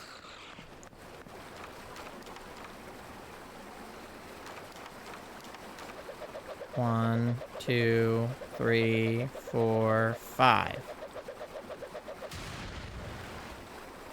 Alright. We spun around 5 times, so now we'll get the shiny. It's that guy right there. Damn. That would have been so funny if it was. That would have been so cool. Can you imagine?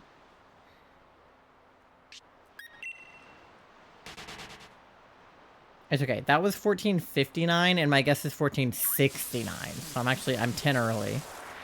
You spun the wrong way. Oh, you're so right, Charlie. In 9 more encounters, I'll spin the other way.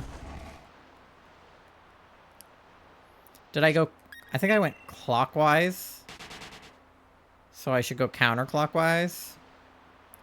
You're right, you're right. The shiny hack is to spin counterclockwise 5 times. I think you're right. I shouldn't have spun clockwise. I said to make you feel like you're a bird. I swear. Alright. 1462. Pookie Polis. Pookie. What? Gotta spin the correct way. I'm sorry, I forgot the difference between clockwise and counterclockwise. I'm Gen Z. Obviously, I don't know how to look at an analog clock.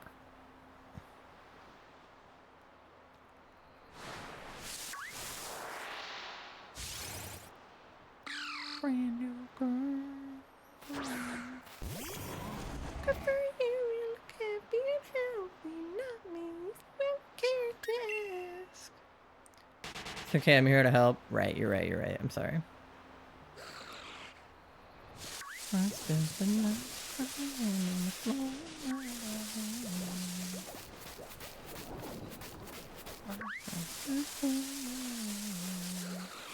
Are there even any over here? Hello? Temple. Taking off. What is up with that? Oh wait, there's one with aura. I think this was the not aura one.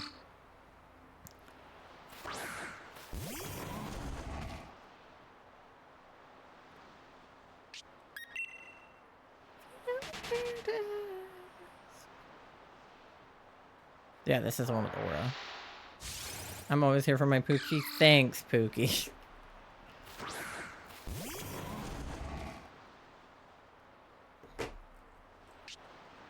Good for you. Okay. What are we at? 66? Okay. Gotta keep an eye on the number, because it'll only work if it's number 69. If we get the shiny, someone's gotta redeem 69.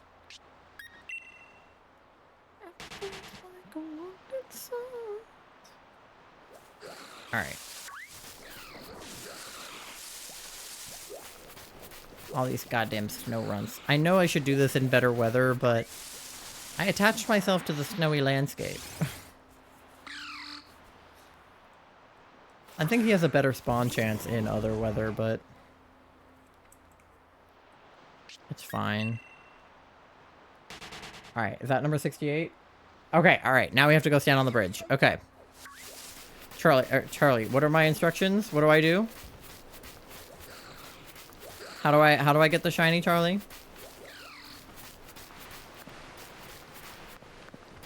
Go to bridge? Okay. Go into the bridge. I'm at the bridge. Spin counterclockwise? Okay, how many times?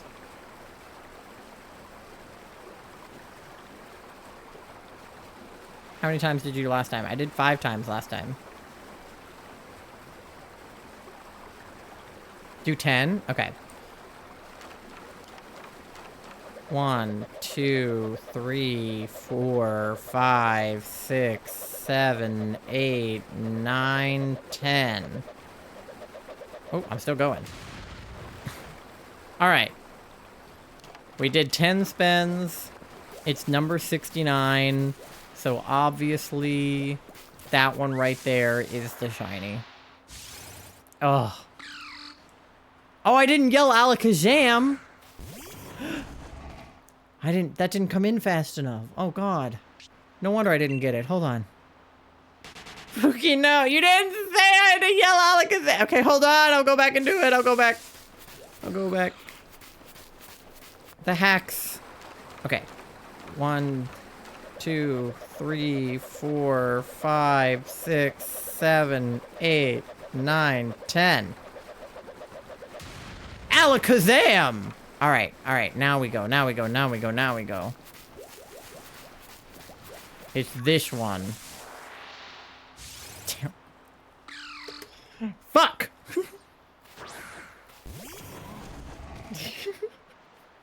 It didn't work. You can't clip it if it didn't work. It only works if it's the shiny.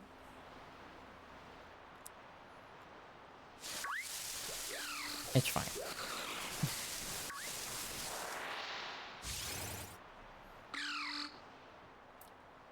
The Discord notification of that clip hitting the Discord. Alright. We should put on speedrun music for the last, like, few. Not yet, but when we're getting close to the end. Coconut Mall? Yeah. You gotta have Coconut Mall on or you won't find the shiny, obviously.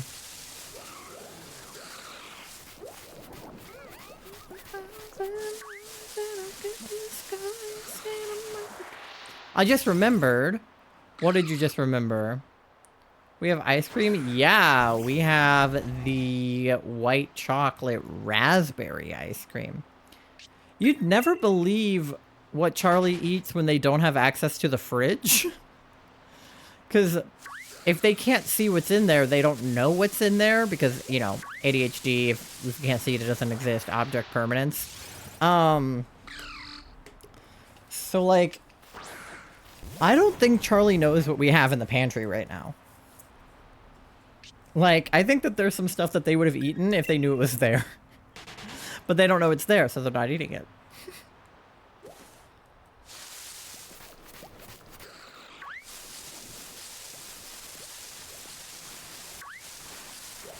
You think I know what food we have? Nah, no clue.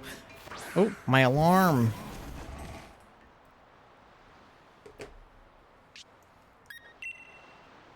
Yeah, like, we have some, like, snacks and some, like, foods that I feel like you would be eating if you knew where they were there. Like, I brought potato chips up earlier and Charlie was like, oh my god, potato chips. Because they just only know what they can see. Which, like, I would be the same, but I wasn't as bedridden as Charlie. Like, I was allowed to walk. My tummy just hurt. Like what? None of your business. Like ice cream.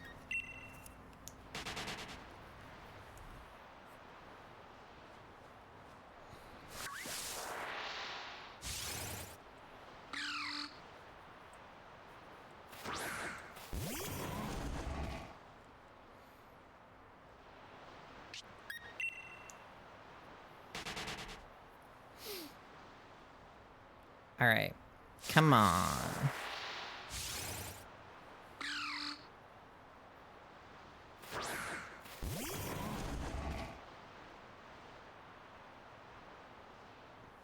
Well, we should have ice cream. Maybe we will.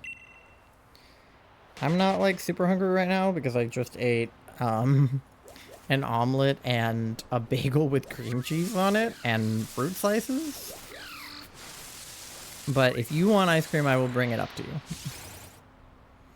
I will probably have a bite just because that ice cream is irresistible. We have found, like, the most irresistible flavor of ice cream. Every time I think about getting something else, I just can't because I just want this ice cream so bad. Like, my favorite ice cream is cookie dough ice cream, and I literally picked it over cookie dough ice cream, and they were, like, right next to each other on the shelf.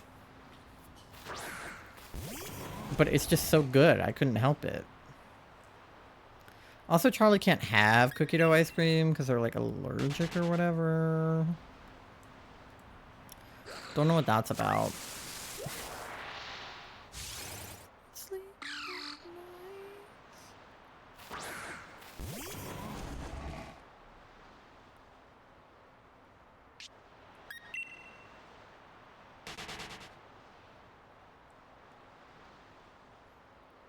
Alright, let me see. Temple. Well, it sure was a temple.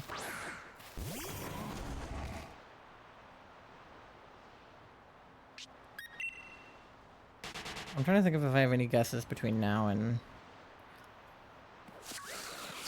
I don't think so. 1500 would just be the next one. 1496 isn't the same as 69. That's like if they're facing away from each other.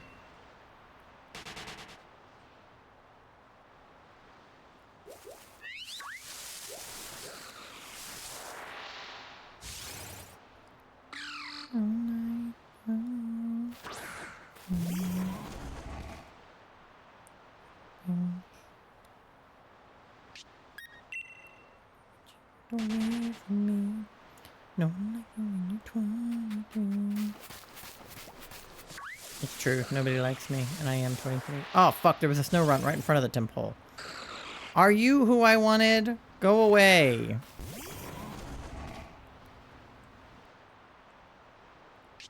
There's Vanillite here, Charlie. Do you want that for your ice cream?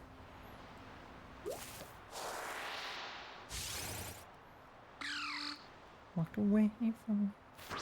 You like me? Nar.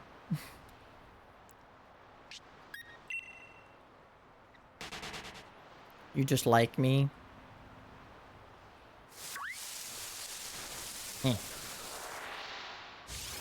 Yar. I like that that's how we've decided that, like, yar and nar are spelled. Because yar could also be, like, Y-A-R, like a pirate, like, yar, you know. But because we spelled nar, N-A-U-R, like, it has to be, like, yar. I also lar yar. Charlie and I do this thing where we just start completely eliminating the consonants from words. So lar is love, and yar is you. But they just said, I lar yar.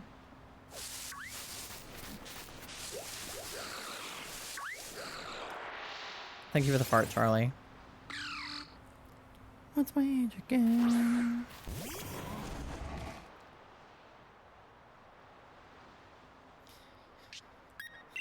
I lar yar mar. Alright. Alright. When we have 10 left, which is going to be one more from this, I'll put on speedrun music.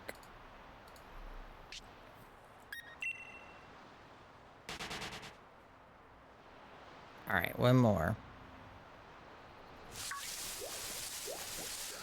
Oh, fuck. A snow run. Alright, let me find the speedrun playlist. Speedrun playlist. This one has Lightning McQueen on the front of it, and it does have Coconut Mall. I think we do that one. Normally I do the one I think that has, like, Kermit on the front, but Lightning McQueen do be pretty speedy. I can't argue with that. Coconut Mall, Coconut Mall, Coconut Mall. Okay, damn, I'll play Coconut Mall. God damn.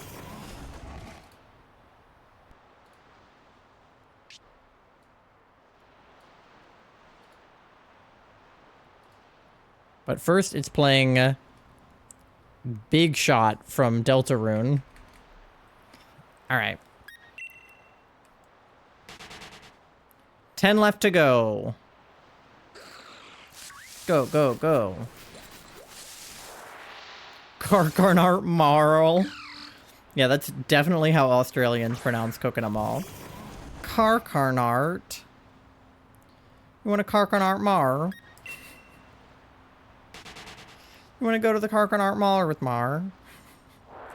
God damn it, Snarrarnt. I'm just slowly devolving. Yeah. Just Coconut Mall, Coconut Mall, Coconut Mall, Coconut Mall, Karkarnart Marl. I've said for like 3 streams in a row doing this that I need to heal Avidas, and I just haven't. I just, like, at the end of stream, I just completely forget to heal him. Snarrarnt.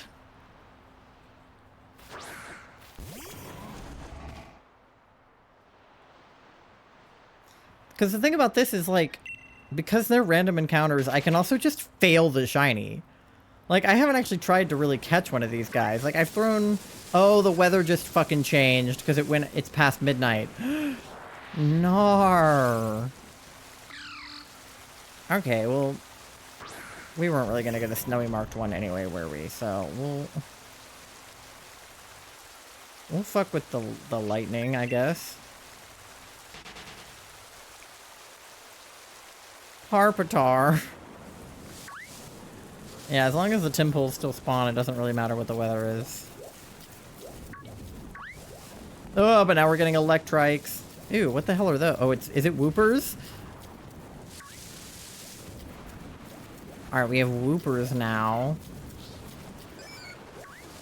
Are there still Palpitoads or Timples in this weather? Where are they? Oh, there's one. Alright. Here's Coconut Mall, Charlie.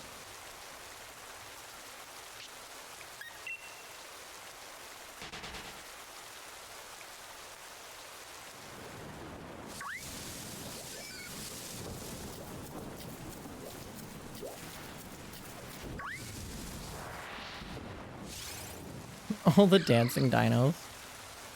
They're kind of in tempo. Not quite, but pretty close.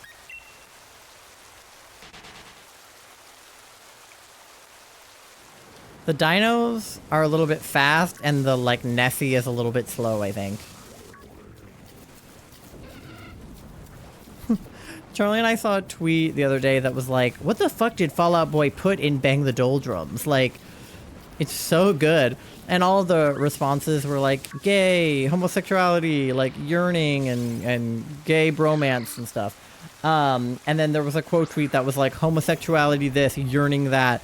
No, it's just it's the meter, it's the time signature, it's, you know, it's the triplet notes. And then Charlie and I put on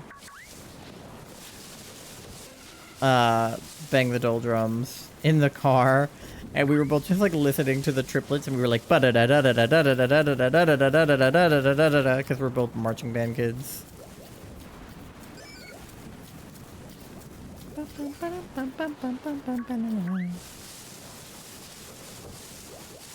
feel like this weather is worse than the snow. The Wingles are a pain in my ass. Come on, give me... There we go. Triplets. Love a good triplet. Alright. We got 3 to go. One of them better be shiny. I don't have time for this. I better get my first goddamn shiny of the year. He's on my bingo card. The bingo card is also good because I definitely do not plan my hunts out a year in advance. Sometimes I just come up with something that day and just like do it. Thank you for the uwu. So on the days where I am like, oh, I want to do a shiny hunt, but I don't know what I want to hunt, I can just pull open my bingo board and see if I can get bingo.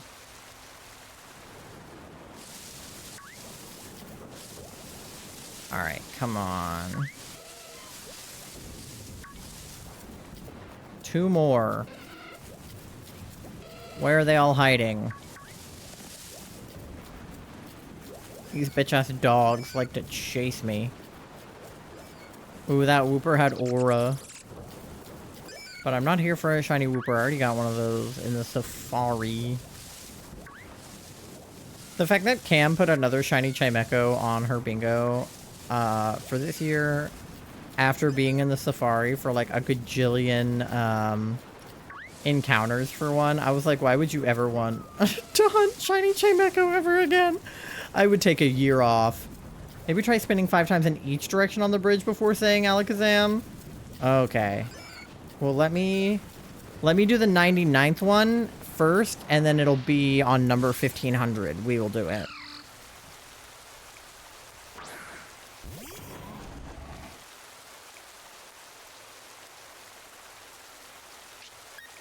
Alright. Worth a try, I think. Okay. So go to the bridge. And maybe the lightning weather will help now. So 5 times this way, clockwise. 1, 2, 3, 4, 5. And then counterclockwise. 1, 2, 3, 4, 5. And then Alakazam! And then the next one will be shiny. Obviously. That is how it works.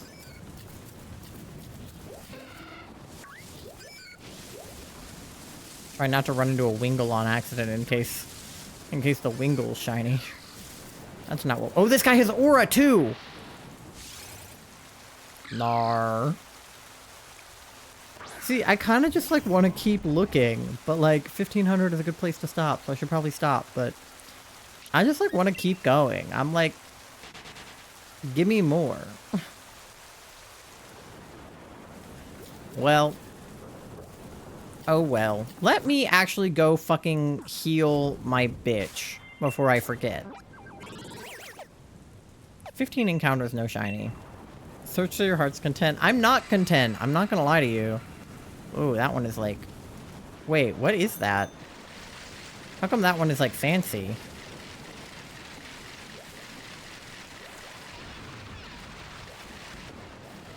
How come that one is like swirly? Hello?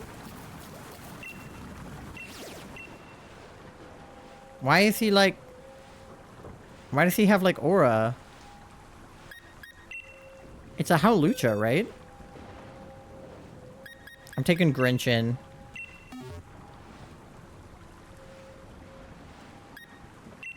I've never done a raid, or I've done one, but it was like a long time ago.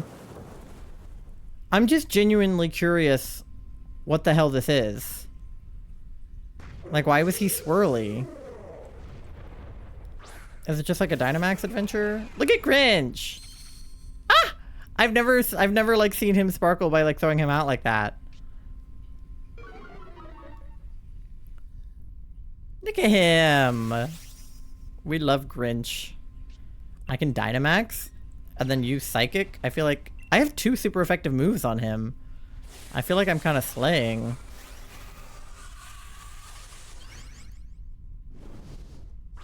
Sorry, I know this is not what we were here for, but I wanted to know why he was all swirly. I'm here for the vibes. Yeah, I've never like done one of these raids like with a lot of intention before. Okay, that did a decent amount, but I feel like I've done enough DAs that I get the vibe, and I've done terror raids and stuff. It was only a 5-star. I don't know if that's the hardest in this game or if it's easier. What, a mysterious bear. Okay, so that's his like shield. Grinch. But like, I'm a shiny Mewtwo and you're a little bird, so I don't like how like not bird-like his legs are. Like, why are his thighs so thick? I know because he's like a fighty bird or whatever, but like, why is he so thick?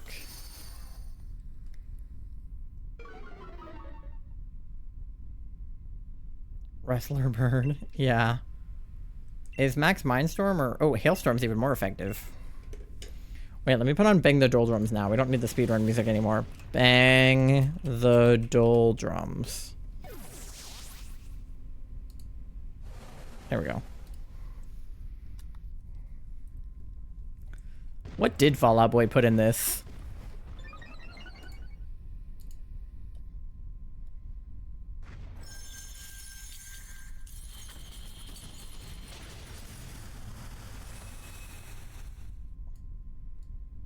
Triplets. You hear them?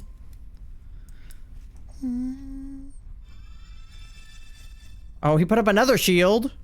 What the hell?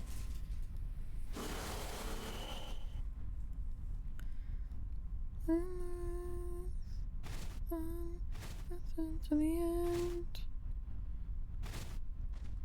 Way around. So now if I try to hit him, is it not going to work because he has the barrier up? Wrong, are we all wrong? Wrong.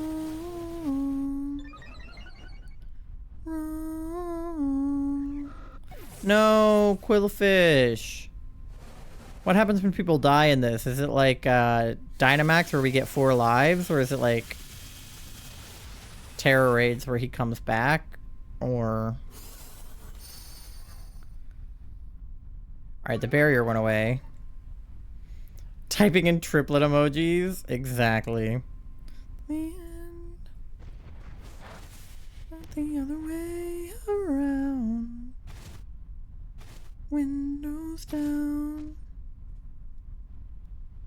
Oh, I'm small again.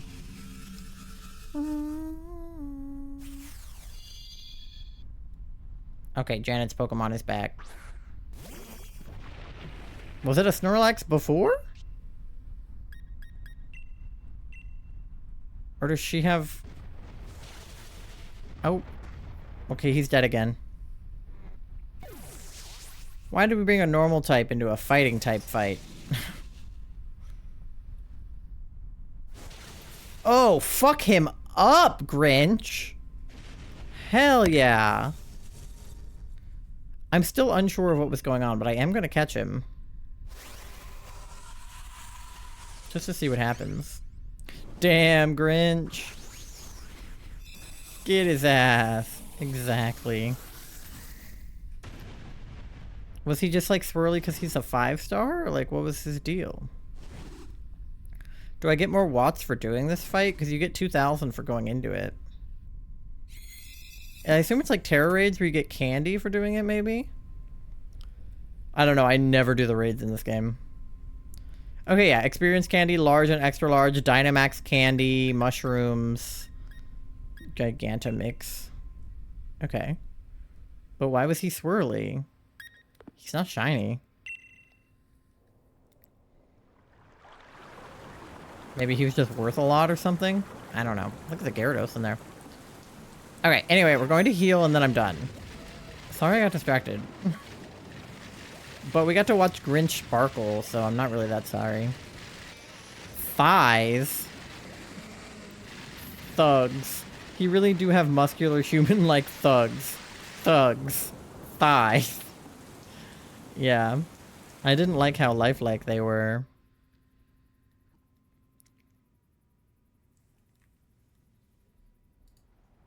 Oh, the song started over because it was the only thing I put on. Let me... There we go. Okay.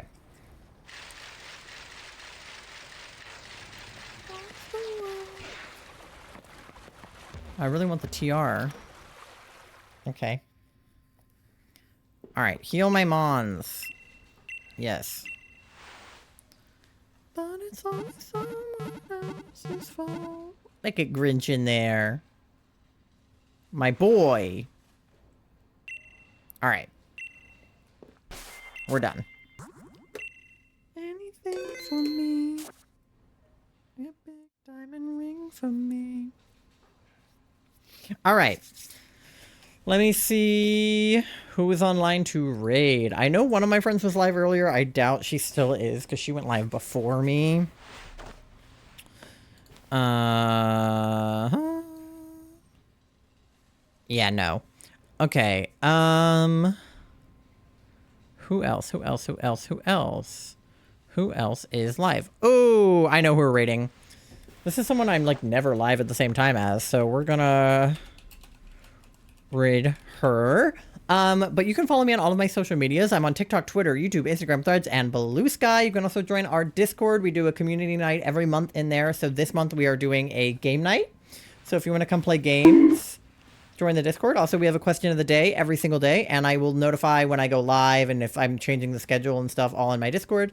It's just a fun time, and it's a really fun community, so you should join the Pogbog. Those are your raid messages.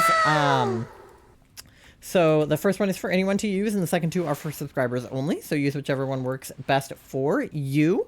We are rating Lib, who is a good friend of the stream. She's somebody that I met through, I believe, the Creator Royales. It looks like they're doing Meebles right now, and I fucking love Meebles. So let's get in on her Meebles games.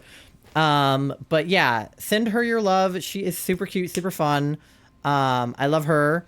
And it looks like it's also her, or I guess it just says first Friday of 2025. But anyway, yeah, go ahead and give her your love. Send those raid messages. And I will be live next probably Sunday night at 7 or 8, depending on how I feel. And hopefully my lights will stay up by then. But yeah, I'll see you guys next time. Have a great rest of your time zone. I love you. Good night. Give Lib your love.